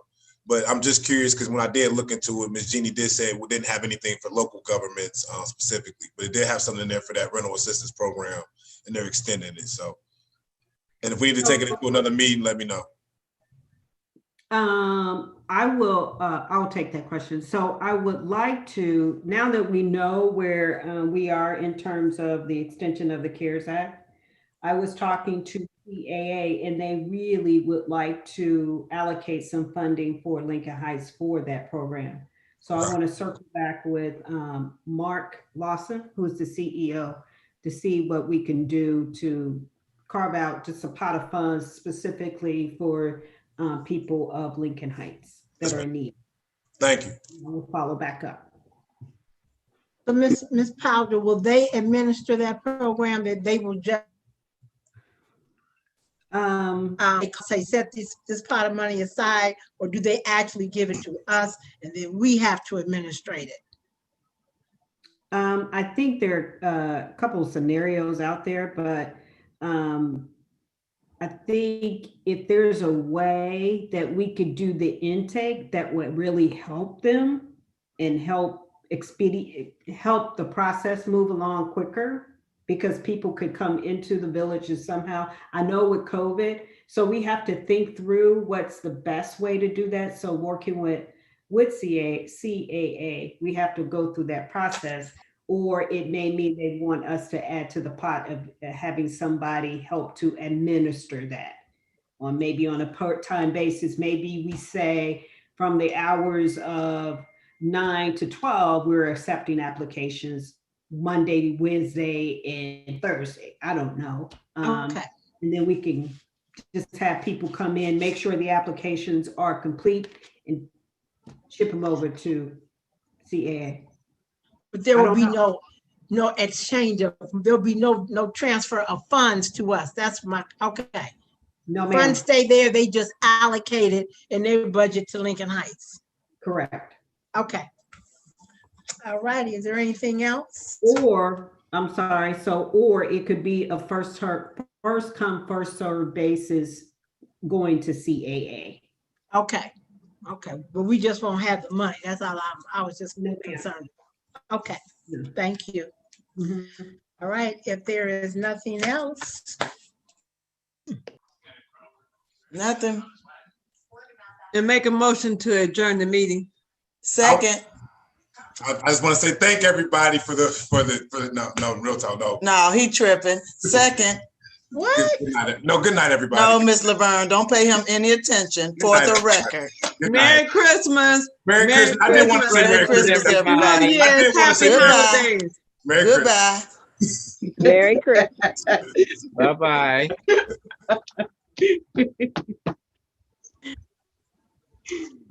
Thank you, Matthew. You're welcome. Thank you. Pick up your flower, Laverne.